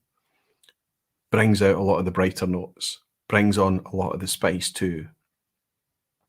This isn't an oily whiskey. It sits on the palate and it is pretty. That's the best word I can use. Everyone is saying luxury whiskey is supposed to have luxury prices, otherwise it's not really luxury, is it? Lots of rich folks with lots of disposable income. That's right. You know, the people that turn up and say, well, if it's not expensive, it can't be good. Well, if it's cheap for a reason. Look, a fool and his money are quickly separated, right? If money's not a big deal to them, they can just throw it away. Fortunately for us, we spend a wee bit of time getting informed, and we know that price has often got little to do with it. It's a 180-year-old whiskey in terms of production, in terms of getting out there and on the shelf, with kind of very little wobble, is the same as another one. Economies of scale, the bigger distilleries. Longmorn is a big distillery, generally speaking. It's got scale. It should be able to put product out there at a decent price. Longmorn are making plenty profit at 80 odd pounds. Plenty. And I know that most of it is tax, but generally this is in a good, healthy place. 18-year-old Anok moving into close to the 90, 100 pounds point, and then 18-year-old Balblairs. Sorry to pick on Inverhouse. It's not intentional tonight. But they've been through that process of rebranding and reshaping and strategy and things, and Anok is going through it right now. You know, they're playing that game. So we get to call on it. We get to comment on that game. They are now going out of reach. Off you go. There's other things out there. Always other things out there. Why? Because you're pricing it at a point where you're making more than you need to make. You're a business, you can do that. But it leaves a gap that other people can see they can make money moving into that gap. And if they make it well and bring good quality, we talk about it. So there's always something else moving into the wake left by other things. We have to be promiscuous. As soon as we decide that we are brand loyal, we're setting ourselves up for disappointment. Or we can fool ourselves and stick to the brand, but over time, it's just going to be a weaker and weaker experience. Be promiscuous, be flighty, be as fickle as they are being to you. You'll find replacements, always. There's always more whiskey. There's millions of whiskey. There's millions of it out there. We've got warehouses literally bursting. We're having to build more and more warehouses all the time because there's so much bloody whiskey. And yet the prices are still doing this. That's a good thing because it suggests that it's a healthy market. We need to be informed in order to find where the value is. We work together as a community, we can discover it. I believe, and I'll suggest to you, that I've found good value in this Longmorn 18. Does it threaten our Speyburn 15 over my shoulder here? No. Longmorn 18, Speyburn 15. If I was feeling flush, I might be tempted to go with the Longmorn. But I think my daily, weekly, monthly decision would still be on that. This is a good whiskey. This is a good whiskey. I don't know how surprised you are to hear that I'm enjoying Longmorn again. And Jimmy Legge is saying there's always Ardnamurchan. That's right. Listen, Ardnamurchan do have a couple of standard releases out there that have something approaching consistency. It doesn't need to be consistent. It just needs to be good. And Ardnamurchan is getting better and better all the time. But it's so small batch. It's a fantastic little distillery. It really is. Is it try before you buy? I think we're past the point of having to really concern ourselves about having a negative experience with Ardnamurchan. I think it's past that. I think it's good, rock solid and locked down. It's been through that really rough kind of up and down patch. Now we're getting interesting whiskies. One you might prefer more than the other, but you're never going to feel disappointed. I think it's just wonderfully dense, flavorful, rich, challenging, curious, natural whiskey most of the time. Ardnamurchan is great, Jimmy, but it's pretty sporadic. It's pretty small batch. It's a small distillery, let's face it. Some of the whiskies, or the majority of the whiskies I'm going to share with you tonight, hopefully is much more available to everybody. Macallan Fine and Rare Doc's showing off again. He's in Germany, isn't he? €82 for Anarch 18. Want some? That's a good price. It's much cheaper than we're paying in the UK. Although with the currencies right now, that's 82 quid, isn't it? Let's be honest, Doc. However, what I will say is that how much was that 1 year ago? Because I guarantee you that in Germany, if you have not already experienced a bump in price, you will soon. The supply chain will ripple to you. And David Hong is saying Ardnamurchan is not cheap. Yeah, the Ardnamurchan Caledonia, for instance, one of my picks, one of the ones that I love, is a £60 whiskey. And the £60 is that's a good. I mean, it's the ABV is there. It's 46%. It's good. It's all natural. It's very interesting. Up and down in the batch variation. Caledonia absolutely does. I'm not saying it suffers from batch variation. I'm saying it enjoys batch variation. It's very different. It's single malt whiskey. It's made by batch. It's a very organic thing. It's made by batches. It's put into a very organic vessel to mature. It's fatted into batches. It's a batch variation product. We should embrace that. However, it is quite dear, £60 for a 12-year-old whiskey. However, if it's good, it's good. Forget about the price. Forget about comparing it to other 12-year-olds. Just compare it to other £60 whiskies. And I think, despite that, Ardnamurchan, even the Caledonia, does very, very well. Well, Brother Ray saying there are some great Ballycans from Indies, bold whiskey with the peat and sherry cask on high ABV. I agree. And right now, we can get them. Depending on where you are, of course. Red Mordecai is saying Diageo seems to have forgotten about the lovely Kalila 18, still under £100. If you can get the Kalila 18 where you are, good for you. I can't tell you the last time I saw a Kalila 18. It's the yellow label one, isn't it, on the shelf? David Owen is saying it's a little early, but I think I know what your whiskey of the year is going to be, and he's winking at me. This is only September. I know it's almost October, David. There's lots of time to go. I think my whiskey of the year is called, and I think I discovered it earlier this year. And I think, Speyburn 15's in the running. I know that that's what you're thinking about. It might make it, but it's not there yet. No, it's £72. Okay, because the euro is down a wee bit against the $1 Still, £72 for 18-year-old Anarch is fantastic, Doc. We're in Germany. I'm in the UK. It makes it a wee bit difficult. And everyone is saying, I'm wondering if Glenfarclas 15 will be on tonight's list. Do you know what? Glenfarclas 15 is not a guilty pleasure. It's a genuine pleasure. But it's a good point you make, Chris, because I should be talking about Glenfarclas in the realms of 15 a wee bit more. I think one of the things that puts me off is I once had a Glenfarclas 15 that was pretty terrible. It was one of the most tannically sherried whiskies I've ever had in my life. It was even verging a wee bit on sulphury on the finish.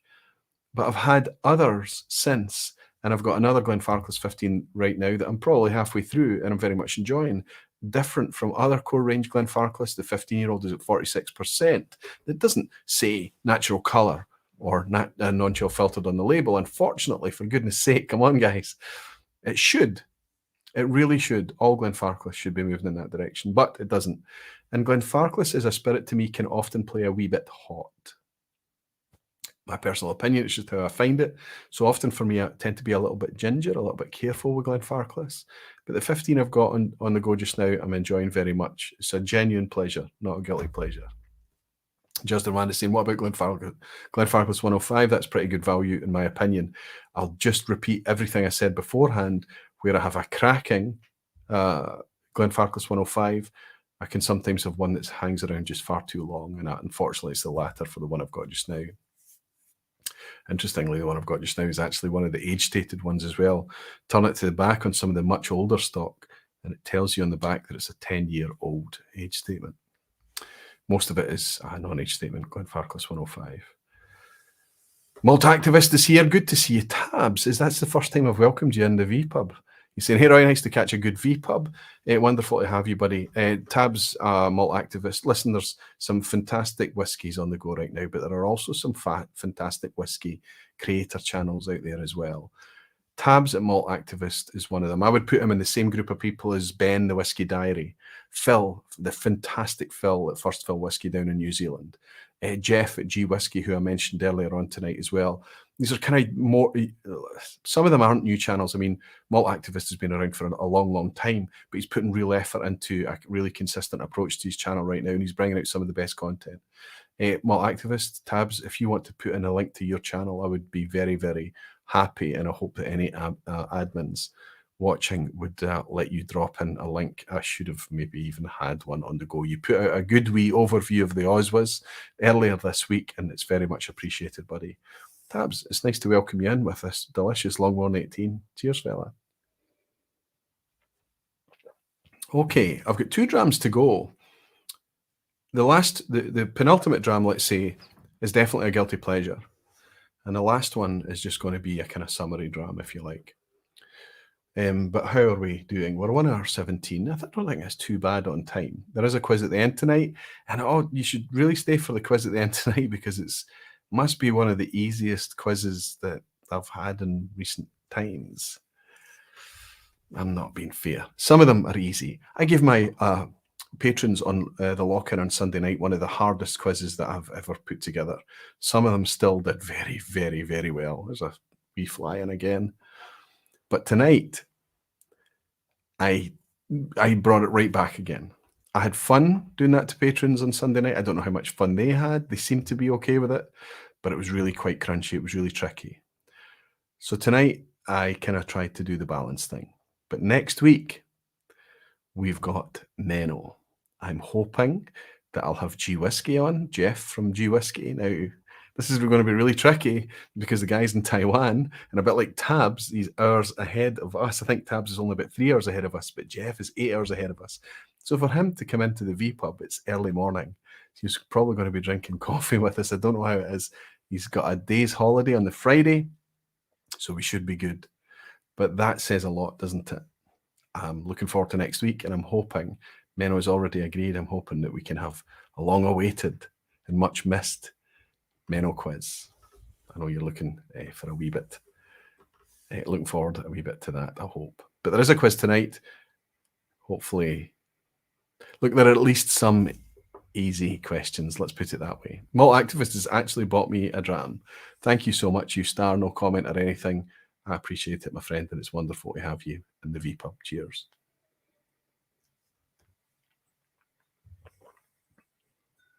Sabrina's saying you said that last time. No Rolexis in Glenallachie 12, easy to get, easy sherry, great sherry, good value. It's getting darker and darker and darker and darker. I tried Billy Walker's 4-year-old. I want a bottle. I want a bottle. It is like no other Glenallachie you've tasted. And that's the biggest compliment I can pay it. There is fire. There is life. There is body. There is vibrance to that spirit that doesn't exist in any other Glenallachie, because the vibrance and the life is coming from the spirit, and all the other Glenallachies are far too reliant on cask. Doesn't mean that they're bad whiskies. Not at all. Delicious. Some of them are extremely delicious, decadent and rich even. Some of them are great value. Some of them less so. That 4-year-old, I would pay £80 for that 4-year-old Glenallachie.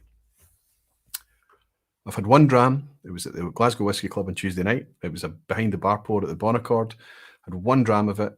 I think it was expensive. I can't remember how much I paid for it. It was maybe a tenner or something like that. But I wanted more. I liked it a lot. Exciting times. Yeah, Helen is celebrating that despite the rock hard quiz, she got 10 out of 10 on the lock-in. And Chris Pollack is saying, I won't believe you. David Owen is saying, Malt Activist and Jeff at G Whisky, both great channels putting out great content. Fully agree. These are channels that are working away, grinding away in the background. We discover them. When we discover them, much like our whiskies, we find it, we share it, we talk about it. When it's good stuff, it needs to be talked about. It's a very simple transaction.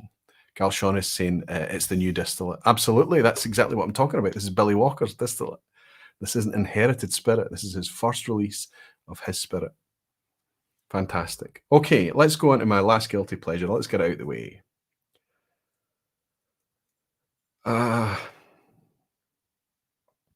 This is the one I had the most hesitancy buying a second bottle. It went out in the last recycled review. I think it was the last one. If it wasn't that one, it was the one just before, but it's very recent and there's been a gap in my shelf. And I need to have it again. I need to put it back in there again. And when I put it back in, I bought it. I paid uncomfortable amounts of money for it. Opened it, poured it, immediately relieved, grateful.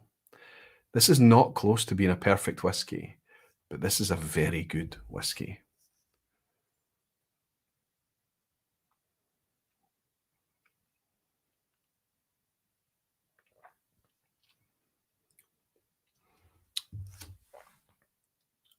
Imagine you whispered peat.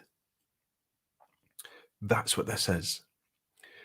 It's peaty, smoky whiskey, but delivered in such an elegant way, a Moorish way.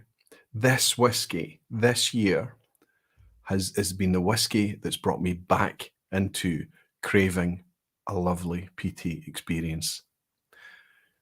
This was expensive. I paid for, I've got it written down here, £75 for this. If you bought it today, you'd pay 75, 78, £82. It's pricey. It's non-age statement. It's an oddball thing. But if you were to pour this blind for someone against an Islay whiskey based on current outturn from Islay, I dread to think what you would need to pay in order to get a similar experience. I'm serious. Islay makes fabulous whiskey. They really do. But it's becoming heartbreakingly expensive, to the point that we are now, much like the Longmorns have been overtaken by its competitors and where it's suddenly looking better value again, we're suddenly looking at our Islay whiskies. And if we want anything with maturity, if we want anything that's elegant, if we want anything that's kind of complex and soft, like a whisper, something that brings a little bit extra, something a bit more special, how much are we having to pay? Our big tray van, forget about it. Gorgeous whiskey, too expensive by a long way. Okay, it's mature, 19 years old, but it's £200+ Lafroigs, you know, we can't buy them. Lagavulin, you're having a laugh. Even the 12-year-old is £135, £140 now. Forget about it. It's gone. The 16-year-old is £80, and that's for watered down and coloured nonsense. It's not nonsense. It's beautiful whiskey. It's not £80 whiskey. It's nonsense at £80. And north of £80 actually recently. So who's bringing it? Bruichladdich with a Port Charlotte can still bring it, but it's still a punchy, loud, youthful thing most of the time. Bunnahabhain, okay. If you're, as soon as you go into mature or elegant or well-rounded or natural, it becomes expensive. And if you go into the visitor centre of Bunnahabhain, you need to be relaxed because the prices in the visitor centre are off the scale now. So suddenly, here is a whiskey, no, a genre of whiskey that we've detached from because it became unavailable, too expensive, and we didn't touch it. And suddenly, it's £75. I'm going to hold it up to you and challenge you to find me a Scotch whiskey or a whiskey from anywhere in the world that can give you this experience blind for £75.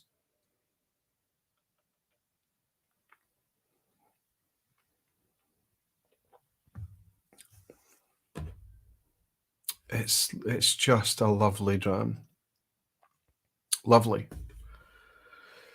Jimmy Legg. I don't know if you're going to be happy about this.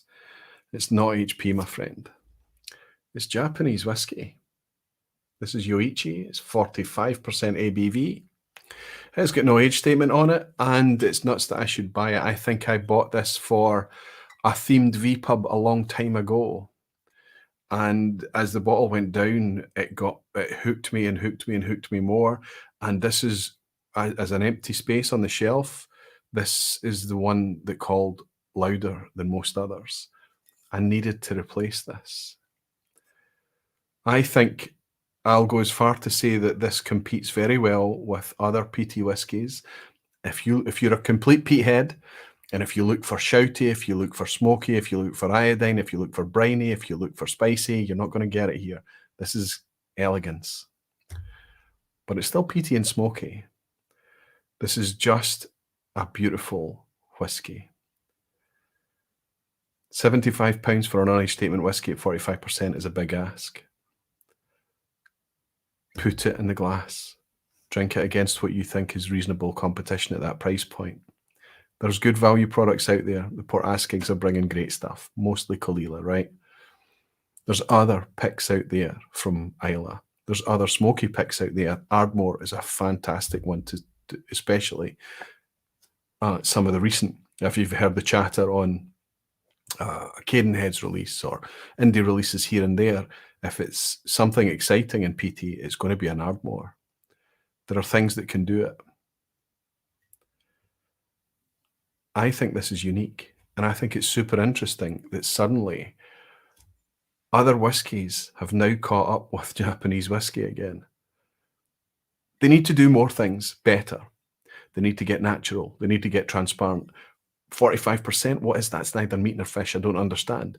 And I'm never going to work out what it is because it's Nika, it's Yoichi. It's just going to be the way it is. But if you just leave it to the liquid, just pour and sip the liquid, and then try and find other 75 quid alternatives in a similar category, it's tough. Ethan Sterner is making a good shout. Scarabus, mostly Caol Ila from Scarabus as well. Scarabus is from Hunter Lane, so there's a 10-year-old Scarabus. There's also a cask strength Scarabus. The original one was an on-age statement as well, but they were all fantastic whiskies, much in a similar vein to Port Askegs, to things like Pete's Beast and Finlagan and umpteen other kind of releases of that ilk. I'm not saying that there aren't good whiskies out there. I'm saying that this is suddenly back on the table again. This is not just a guilty pleasure. This is a good whiskey, a very good whiskey. Hi, Roy. Eric Cunliffe is skiving. He's saying, catching you briefly between clients. Looking forward to the replays. Always happy OSWAs, and thank you for all you do. Eric, thank you very much. Tuning in from Canada. Eric's a yoga teacher in Canada, and he's nipping into the vPub in between classes. Cheers, my friend. It's been too long. I hope you're doing well. Cheers. I hope Renee is doing well too. Cheers, Eric. Tommy Elris saying, give me an example of an elegant smoky peaty whiskey, please, so I know what you're talking about. Yoichi. I think there's an argument that, I mean, there are still elegant and smoky whiskies out there in Scotch whisky, but it's not an official release. It's something that's been lost. This ability to bring a peaty, smoky whiskey and deliver it in a very soft way. I mean, think of historically, perhaps Glengarry's and Bamores and Broras, my goodness, and Clynelish of all the 60s Clynlishes. They would have all kind of had this wonderful way to balance that smoke and fruit, right? But where is it today? It's all about the big phenolic peat hits, or it's all about the kind of dialed up peat and sherry cask, and it's been double matured in Oloroso and Pedro Jimenez. It's all about, like, these are fantastic, bold, wonderful whiskies, but when you want something that's just elegant and ever so slightly soft and gives you that sense of decadent whiskey, this is doing it for me. There are other whiskies out there that can do it. I recently had a fantastic experience with High Coast. Fantastic stuff coming out of Sweden. I want Scotland to be able to bring these wonderfully balanced things too.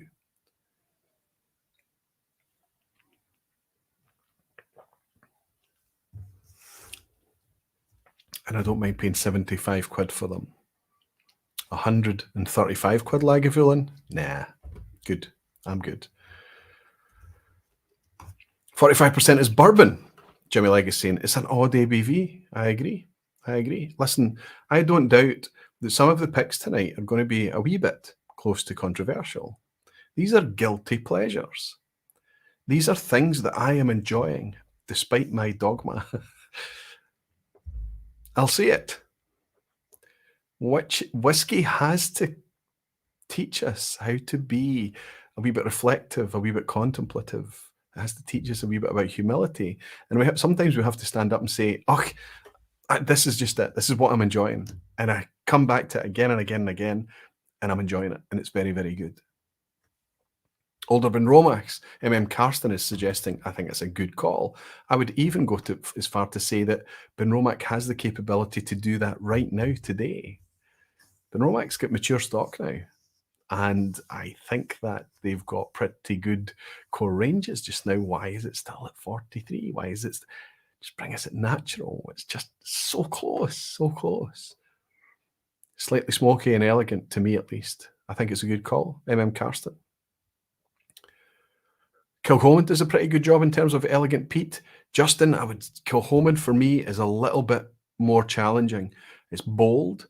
And when it gets soft and gentle, it can bring fruit. It can even verge occasionally on tropical. That one I had this year was definitely tropical, but it always brings a lovely wee farmy element as well. Sometimes the lovely wee farmy element bleeds on to being a bit challenging.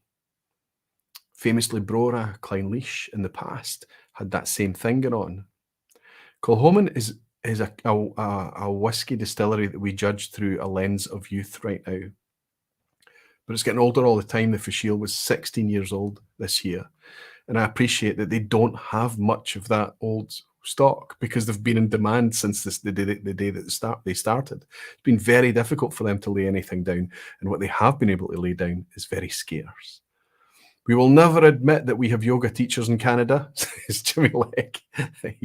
Hopefully you and Eric, despite that, guilty pleasures, Jimmy, are pals. Philip Stories here. Philip, so good to see you. Compass Box blends are probably the closest Scotch to a soft smoke without breaking the bank these days. Philip, I think you've hit the nail on the head. I think it's a brilliant, brilliant example. And it's not lost on me that you're talking about somebody who's very, very good at blending in Compass Box and the Japanese. This is a single malt, but it's blended. It's blended up. It's made up of a multitude of hundreds, potentially, casks for this each outturn. And they're very good at it. They take it very seriously. I think Compass Box is a fantastic shout for that type of thing. Even the Orchard House has a wee bit of smoky. It's not smoky like this. In fact, for me, being peat blind, I need to stick my nose in an empty glass in order to pick up the smoke on it. The peat smoke is a nicely peated whiskey. First fill bourbon, 46%, natural colour, really nice dram. And Hoyt is, that was David Owen, and Hoyt is saying someday we'll hopefully see 18-year-old Kilhoman. There won't be a lot of it, Hoyt, unfortunately, and if we do, it'll be pretty expensive. It's just the way that it is. So here's my last dram. I've kept this wee clean glass off to the side tonight. And I'm going to tell you that despite all of my guilty pleasures, I'll admit this guilty pleasure to you. And I'll confess to patrons of what I did on that lock-in when I hung out with you on Sunday night and you saw me ordering live on a whim. Before I checked out, I clicked the drop down and changed the quantity to 2 bottles. That one's still over my shoulder here. Still got the open one I finished with you on Sunday night. And this is my second bottle. This is my money. This is the money I am spending. This is the money that I have gifted to me by you, by this community, to remain independent. And my guilty pleasure is when I find something like this, at this price and this engagement, I'm going to buy 2. I'm not suggesting I can open it easily.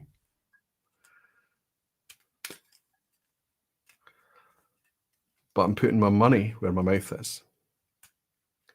Because I want to have this whiskey on the shelf. And maybe one day I will be, I'm just going to try and tear the cork off here. This is ridiculous. It's terrible when you need there we go, a knife. Interestingly, the same thing happened with that one. Look at the state.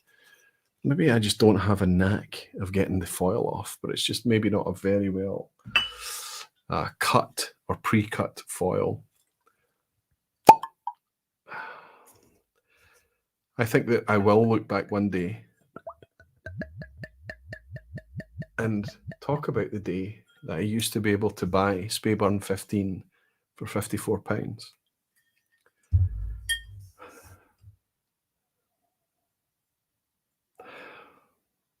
Mortlach.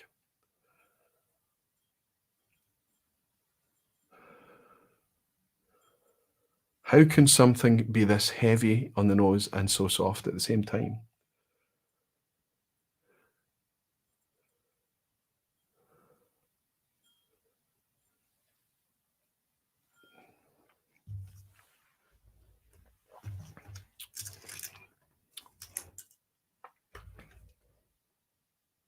Let's go back to the 18.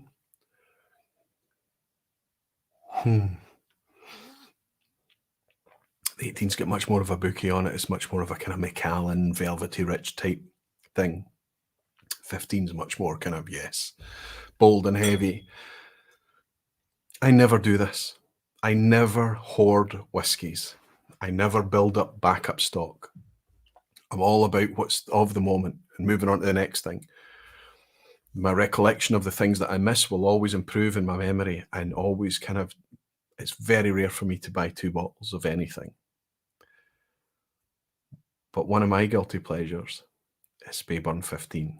And you've heard me talking about it for a long time. Jeff Whisky even released a video today. Purely coincidentally, there is no synchronization here at all. He told me he was releasing a video, a review of this. And he even said he wanted to use my image in the thumbnail. That's all I knew. Coincidentally, that went out today. But this vPub and all of the topics I'm going to talk to you about now, tonight, was scheduled well in advance of that. And I'm going to say it anyway. You're maybe tired of me talking about whiskies like Speyburn 15, but you know why we need to talk about them? Because they'll be a success and people will buy them and people will enjoy them, hopefully. And in the vacuum that they potentially could leave, other great whiskies will move in and copy their blueprint. Natural whiskey. Leave it alone.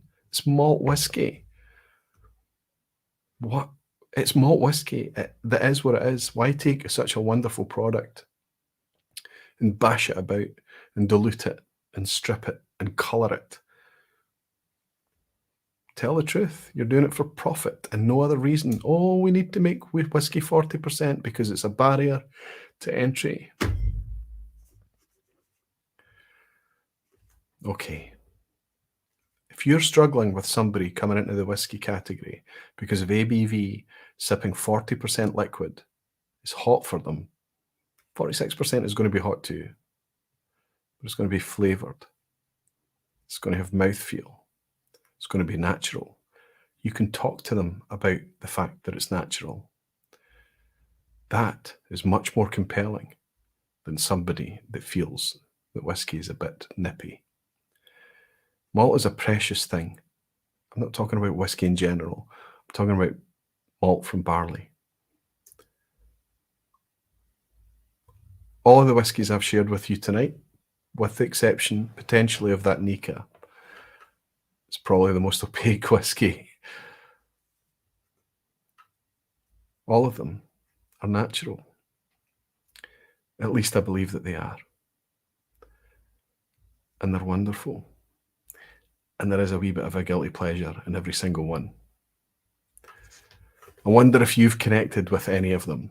We are never tired of listening to you talking about whiskey, says Max Kreitner. Max, it's so good to have you in, buddy. And if you're saying nice things, it's even better. To be honest, you could read the phone book and we'd listen to you. You're just a pal. That's a pal statement to make there, buddy. But I'm very grateful to have you in here, and I'm very grateful to call you a pal too. Max, thank you so much, my friend. Cheers. And never, not even a Klein Leash. What Klein Leash can we buy and enjoy? What Klein Leash can I evangelize about? Have you seen the price of the latest Klein Leash? A 12-year-old Klein Leash coming out from Diageo, nearly £200 for a 12-year-old Klein Leash. You want me to talk about Klein Leash? Klein Leash is now a memory whiskey for me. It's gone. It's for people who can throw more money at it than I can. Am I sad? Aye. But I can be grateful that there's always going to be more whiskey, because the vacuum that leaves a space for other whiskies to come in, because they'll still make plenty money in that space, playing in that space. And for as long as that cycle continues, I'll be a wee happy whiskey enthusiast. And hopefully, like some of the whiskies that we've talked about tonight, the cycle, they'll come back. Maybe they'll come back. C'est la vie. It's things out with our control. No, I mean buying backup bottles. Okay, no, even Klein. I might have a wee backup bottle or two of Klein Leash, but what I have is individual bottles of Klein Leash. So I haven't gone out and bought like 2 or 3 of the same bottle. That's very, very rare for me to do. If I was to look at you right now and try and remember the last time I said, no, give me 2 of those, I honestly, I can't remember. It's just not something I do. Actually, I did it this week, but it was buying up the last remaining stock of my own Loch Lomond. That was it.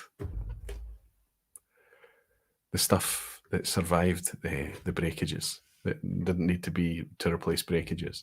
Jimmy Legg is saying, sorry, I got that one. I got it. I've just bounced it back up. And Peter Lee saying, evening, Roy, the new Diageo releases is shocking prices. Peter, we've been talking about it tonight. It's just, it's not. Talisker, okay, if I get to try it first, I would be shocked if it's going to be worthy of £110, but I'll give it a go. I would so love it to be. It's from ex-bourbon. I think the 2018 was first fill bourbon or rechar bourbon, or maybe, I don't remember, but heavily charred bourbon, I think it was. The 2018 8-year-old, the original peachy one. Cheers, Peter. Good to see you. Okay, everyone, it's time for this quiz at the end. As easy as it not, I actually think that there's lots of easy in tonight's quiz. I think you might enjoy tonight's quiz, given how easy it is here and there.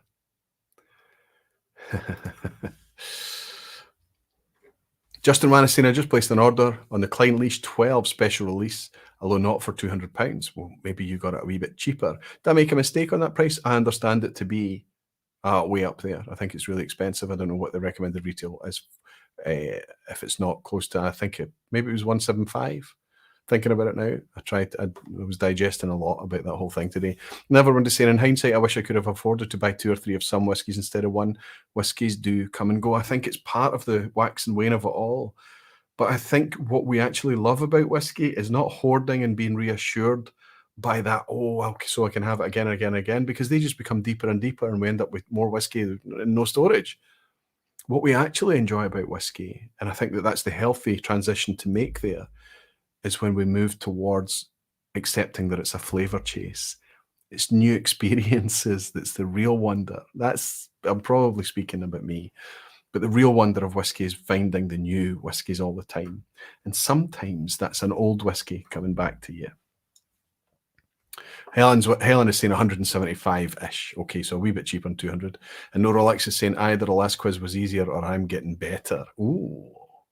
Let's see how you got on tonight. Listen, everybody, thanks so much for everyone that's hung out. If you're having a nice time tonight, leave a wee like. It makes a huge difference to the whole YouTube thing.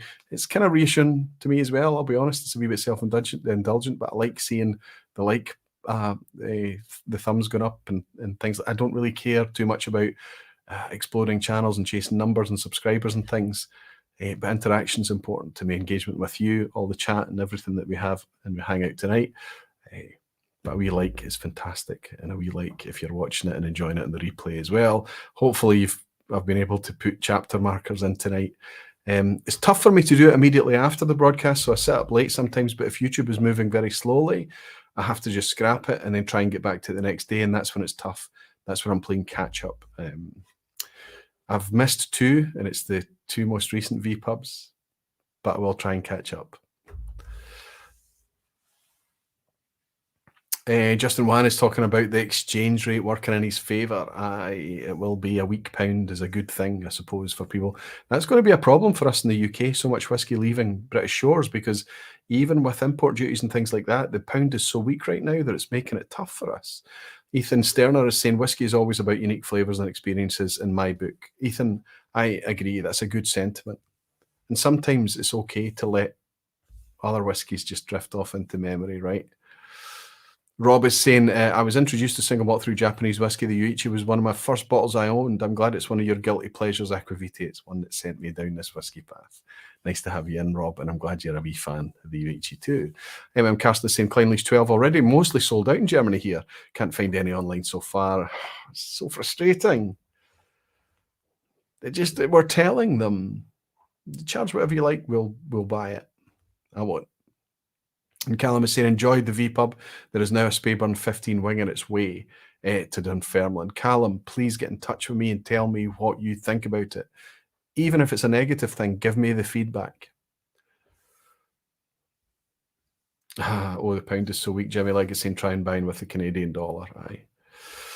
Okay, everyone, let's pull in the quiz.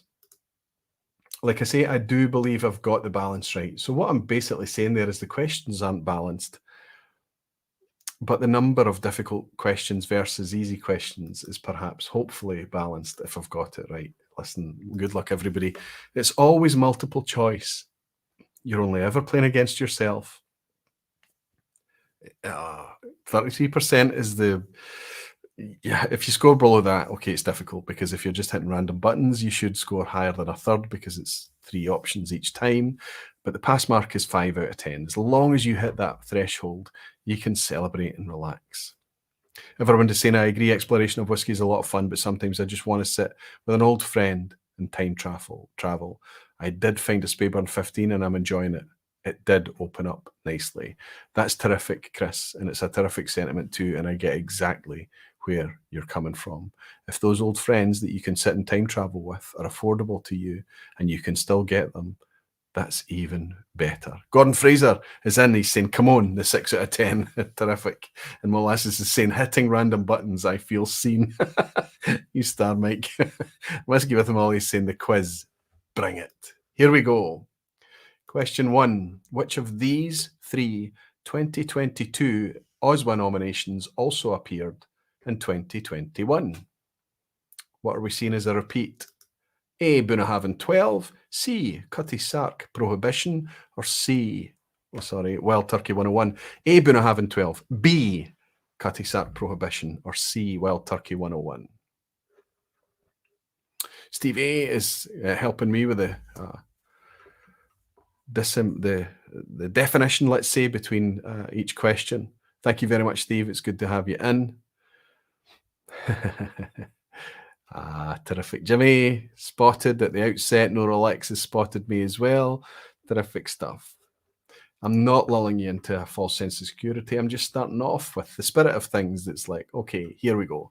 All of these shows that there is some, I don't know what you would call it, consistency perhaps from 2021. But it's important to talk about that. These have been voted round twice. Wild Turkey, if you're a Scotch drinker and you're interested in trying a bourbon or two, Wild Turkey seems to be one of the most popular ones. Cutty Sark Prohibition, that's a blend. Why is it a popular blend? Well, it's at 50% ABV. And Bunnahabhain 12-year-old, much like the Arran did in 2021 to make it into the best value whiskey and the best whiskey at the end. The last category, Bunnahabhain 12, has pulled that off this year. Everybody gets a point to start with. Everybody's on a 1 out of 1. Everybody's on 100%. If you got that one wrong tonight, you're really in trouble. Question 2, the new Ardnamurchan cask strength has just arrived as AD 0922. What was the original February release named? So I showed you that bottle earlier tonight. AD 09 2022 is the numbering on it. Some people get confused by the Ardnamurchan numbering. I get it, I understand. It doesn't make a word, so we get confused. But what is the original one, the first release that came out in February this year? Is it A, AD 2022, B, AD 0022, or C, AD 0222? The answers are coming in. There's not much lag tonight. You're really fast. Picked a glass up blind. This is a 15.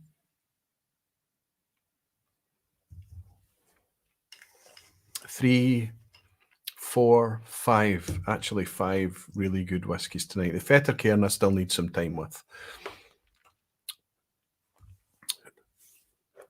Well, No Rolex is celebrating. He's excited, and I can tell you that absolutely the Ardnamurchan for the cask strength releases at least is quite straightforward. 02 is for February, 2022 is the year. On the core ranges that they've now got rid of, it used to be that they had the batch number on there too. The batch 9 would be 09 as an example, but AD it's just AD, and you need to look at the back label now to get the batch number on their standard releases, core release. Looking forward to letting that little cask strength bottle settle and get it opened, but I won't be talking about it until the OSWAs are over. 3, where does fermentation take place in whiskey production?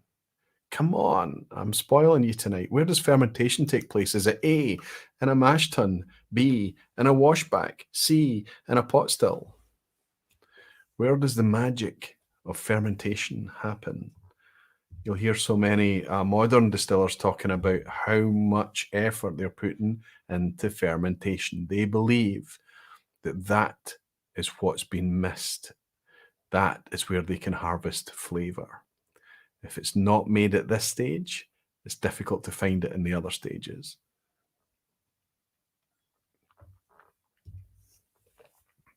Fermentation happens in a mash tun, or B, in a washback, or C, in a pot still. I can tell you that in a mash tun, they are mashing, so they're mixing the grain with hot water.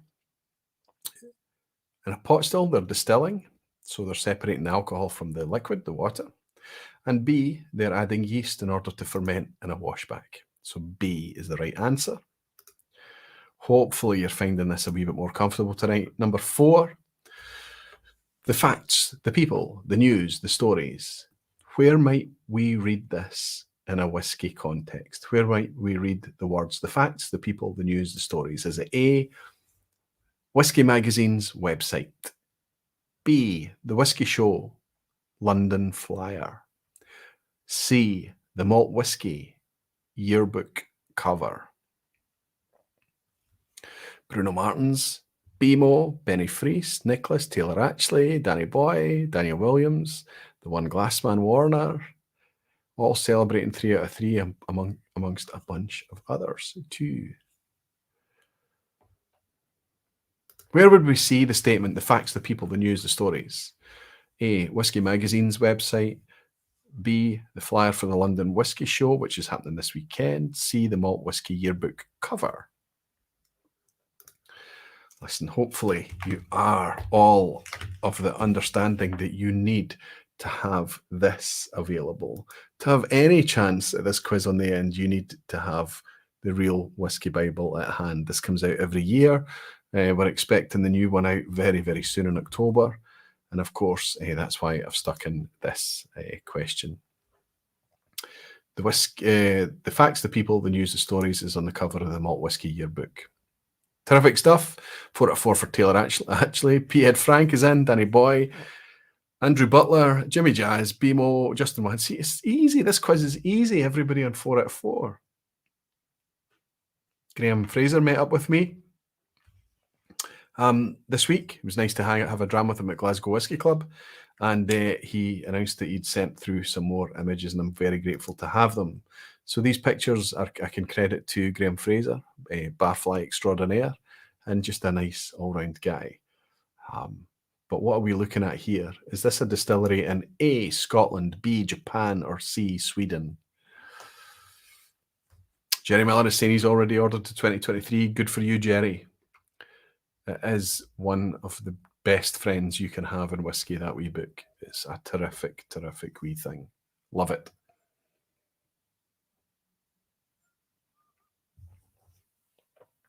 The distillery that we're looking at, are we in Scotland, are we in Japan, or are we in Sweden? A, B, C.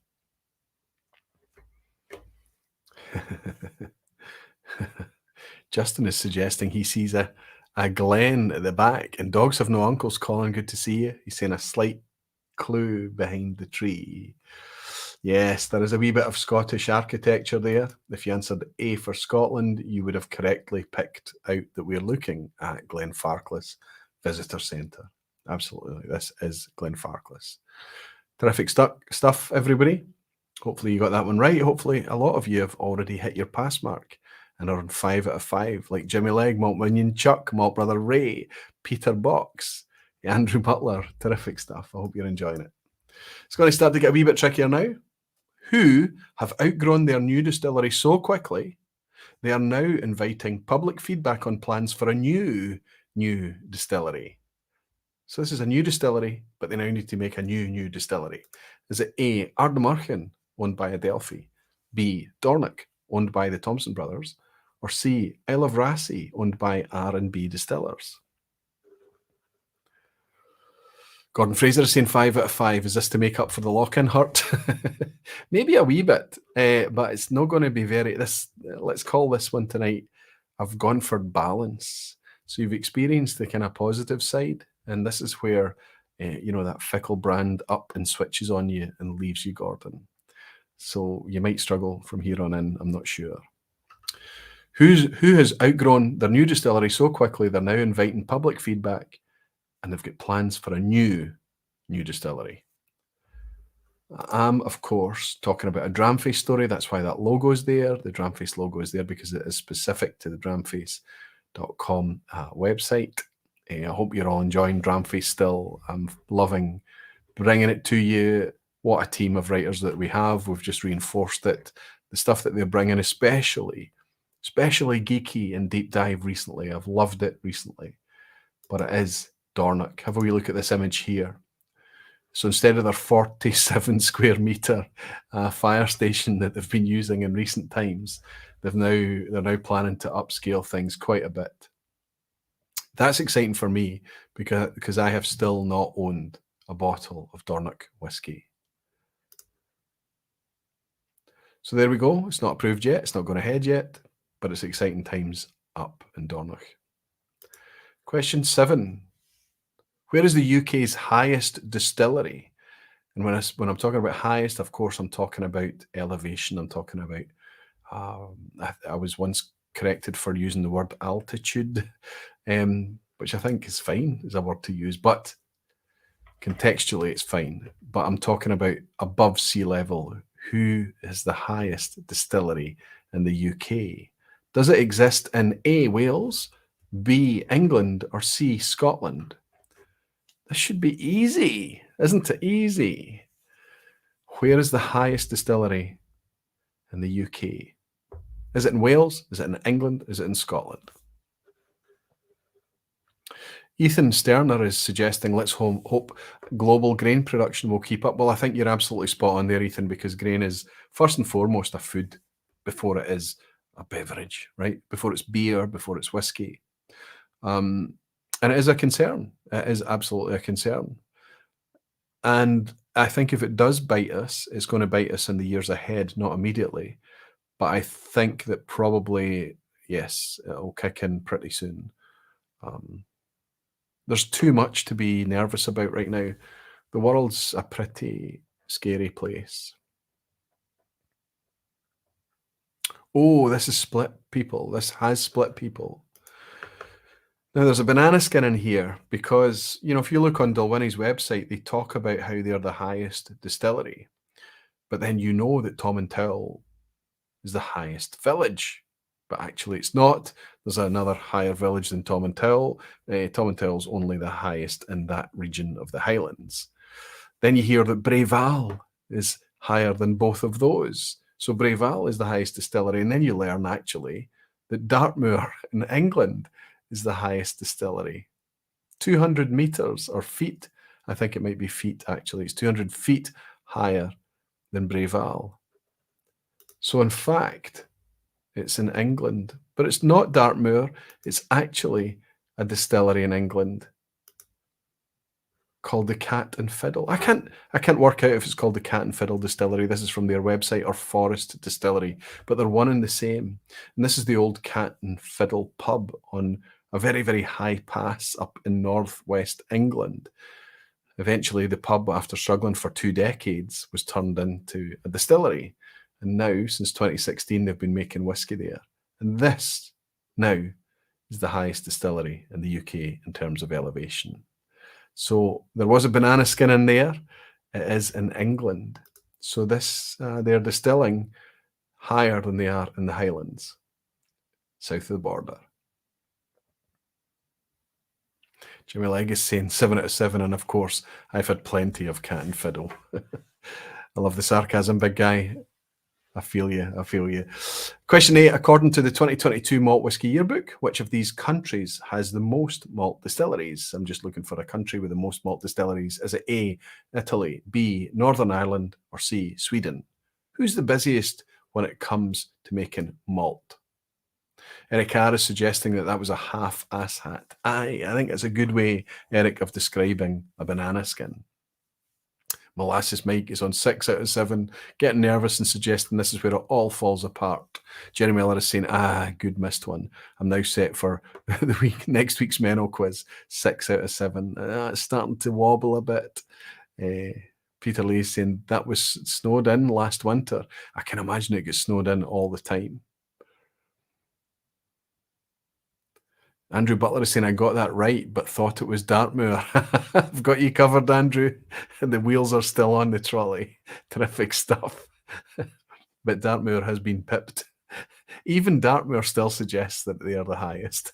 It's crazy. It's the highest distillery, the furthest north, the smallest distillery, the most visited. It's all these crazy. It's crazy.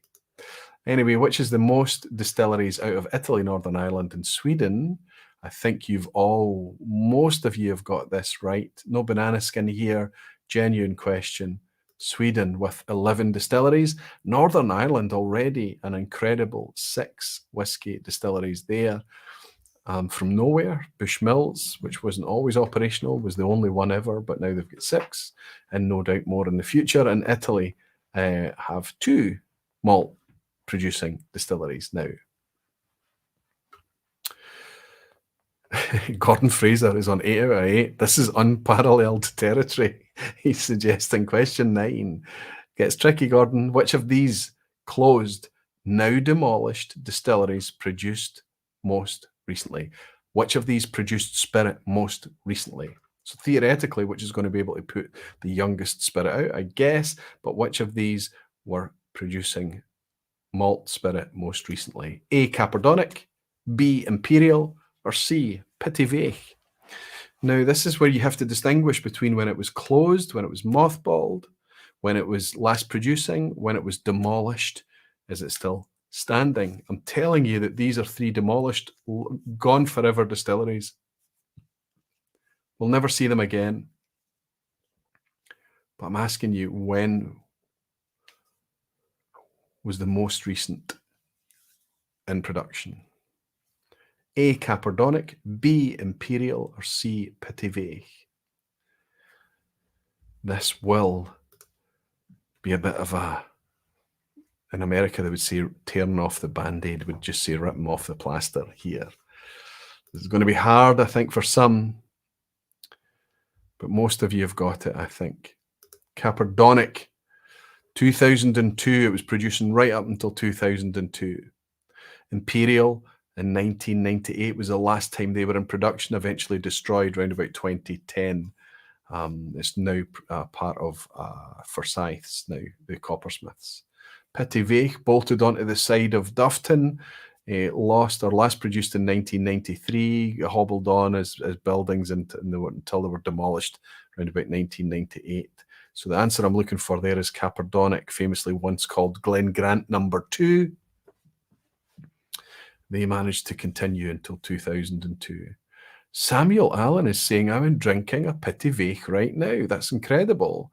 I wonder if it's an indie or if it's perhaps one of the Diageo special releases, or maybe the 12-year-old Flora and Fauna, which was available for a long, long time. Okay, how are we doing before we run out of the asshat at the end? How's the question? How's the scoring going? Bruno Martins, 9 out of 9. Oh, he's not celebrating. He's suggesting there's lots of other 9 out of 9. So we've got Daniel Williams, Sabrina, fantastic. Sabrina Benoit on 9 out of 9 as well, along with Fraser Thistle.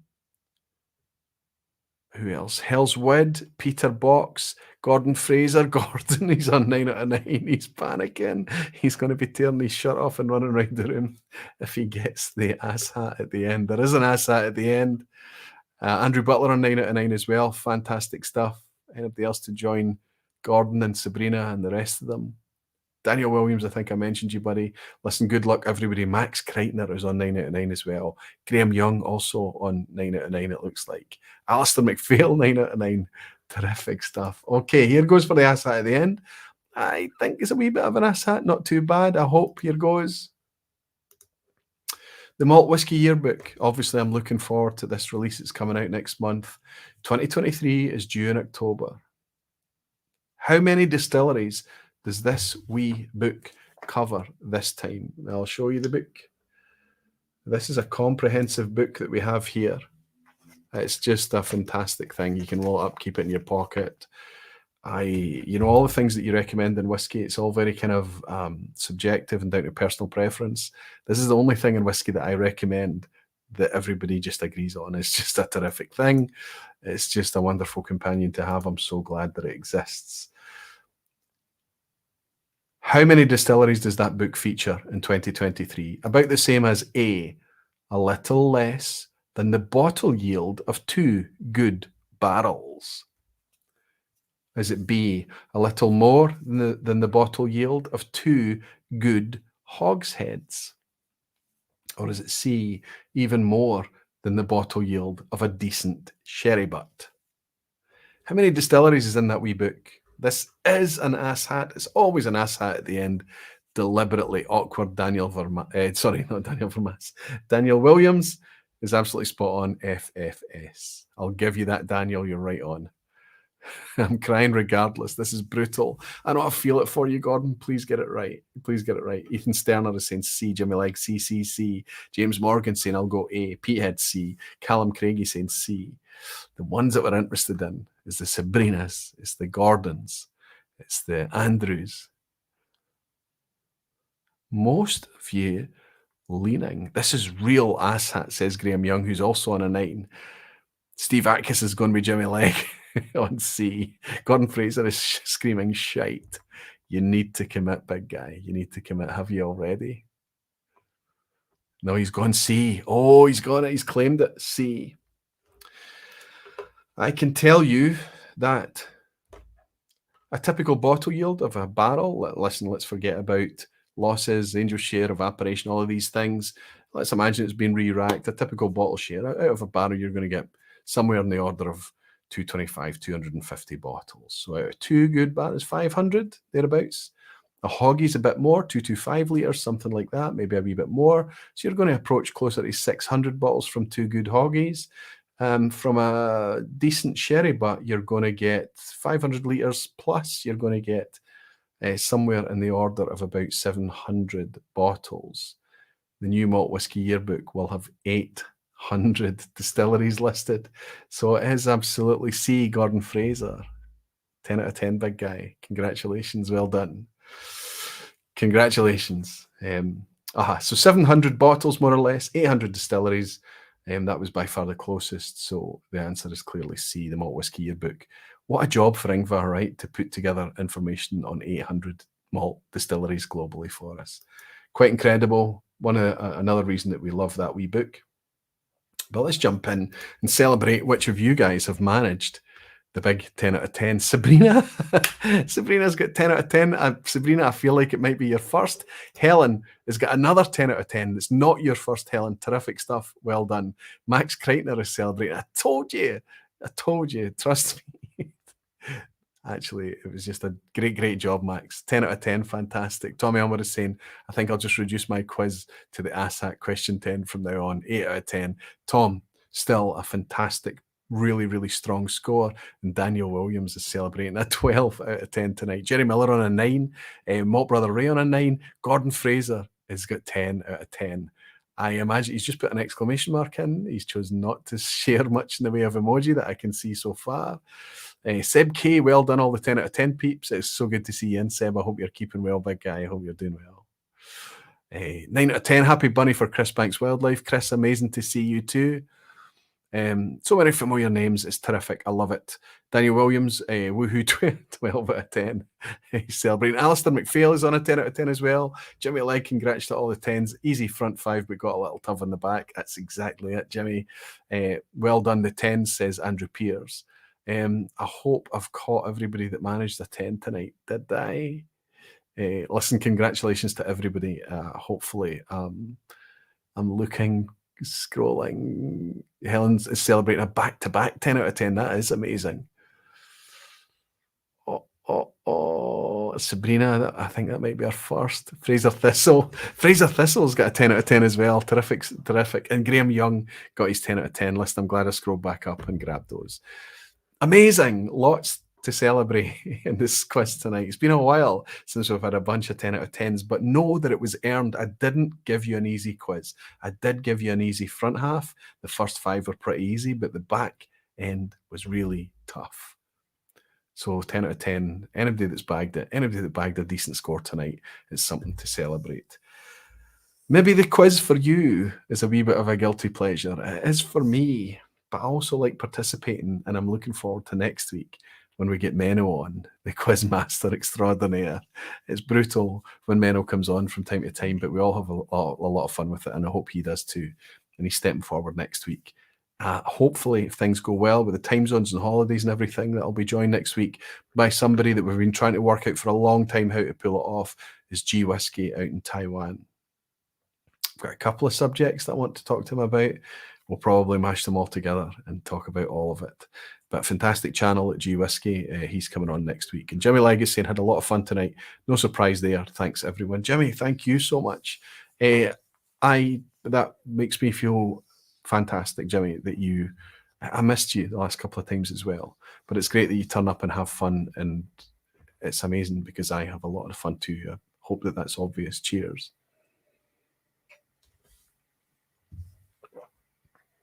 No, Peter Lee saying let's raise a dram to Sabrina's birthday. The now, when is her birthday? Is it upcoming? Is it ahead? My goodness, what a birthday gift for her to gift herself a 10 out of 10.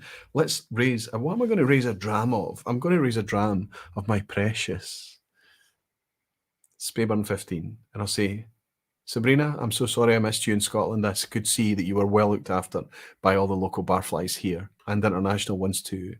It's only a matter of time until we get to raise a glass when you're over again, Sabrina. Until the next time, Slancheva, and many happy returns. Happy birthday.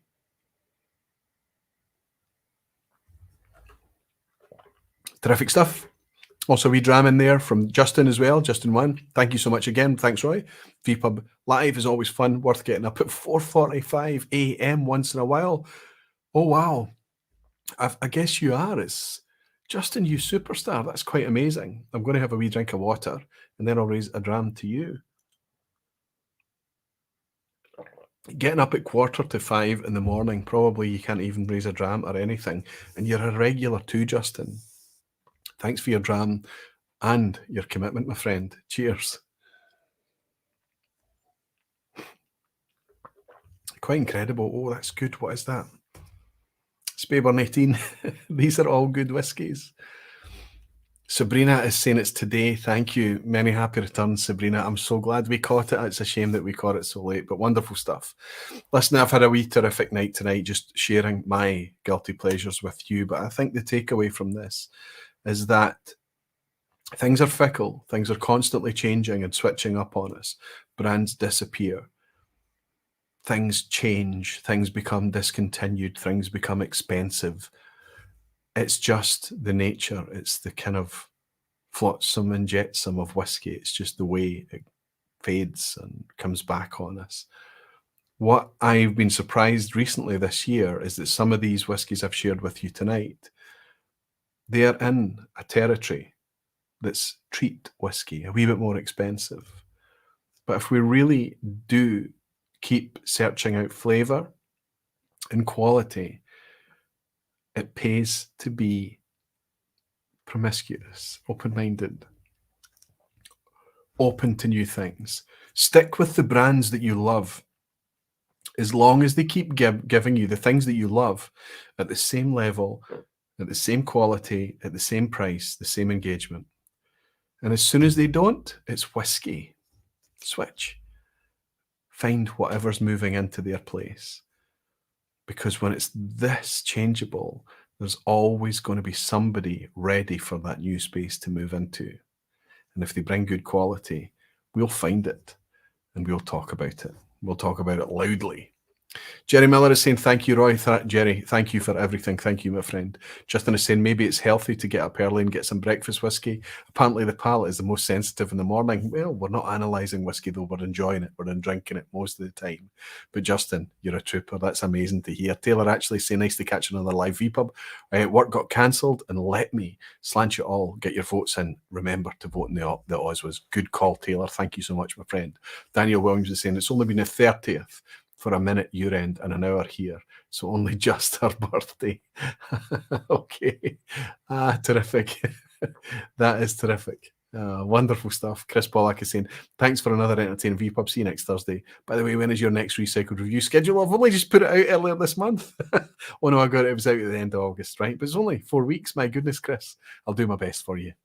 Pete Head is saying, enjoyed another guilty pleasure. Together with Andy and Helen, the vPub. Thanks for organising and slant you everyone. Pete Head, Frank. Thank you so much. It's great to see those amazing beach pictures of you as well, with Helen and Andy. It didn't look particularly warm though. You were well wrapped up. It looked a wee bit chilly. Malt Brother Ray saying, thank you, Roy. Good night. 9 out of 10. Best new score. Ray, congratulations to you, my friend. Listen, thanks to everyone. I hope there was some food for thought. I hope it's kind of struck a chord with you and everything. I'm looking forward to hanging out with you again next week to talk about completely different things with a brand new channel to a lot of you. I hope it's not a new channel to so many more. G Whiskey is bringing out some great stuff, along with a Malt Activist Tabs that was in tonight, along with Ben in Glasgow, the Whiskey Diary, and along with First Fill Whiskey down in New Zealand that I mentioned earlier, and so many other new exciting channels bringing great content. The future's looking still bright for whiskey. These are exciting times, but also for Whiskey Tube. Rob, too slow, is in saying thanks, everybody. Thanks, Aquavite. Rob, always nice to see you in at the end, my friend. Cheers. Thanks to everyone. I've enjoyed another wee night hanging out with you all in the vPub. I very much look forward to hanging out with you again next week. Until then, I'll raise this glass and tell you all that you're very dearly loved. Take care of yourselves. Slanchava. Good night.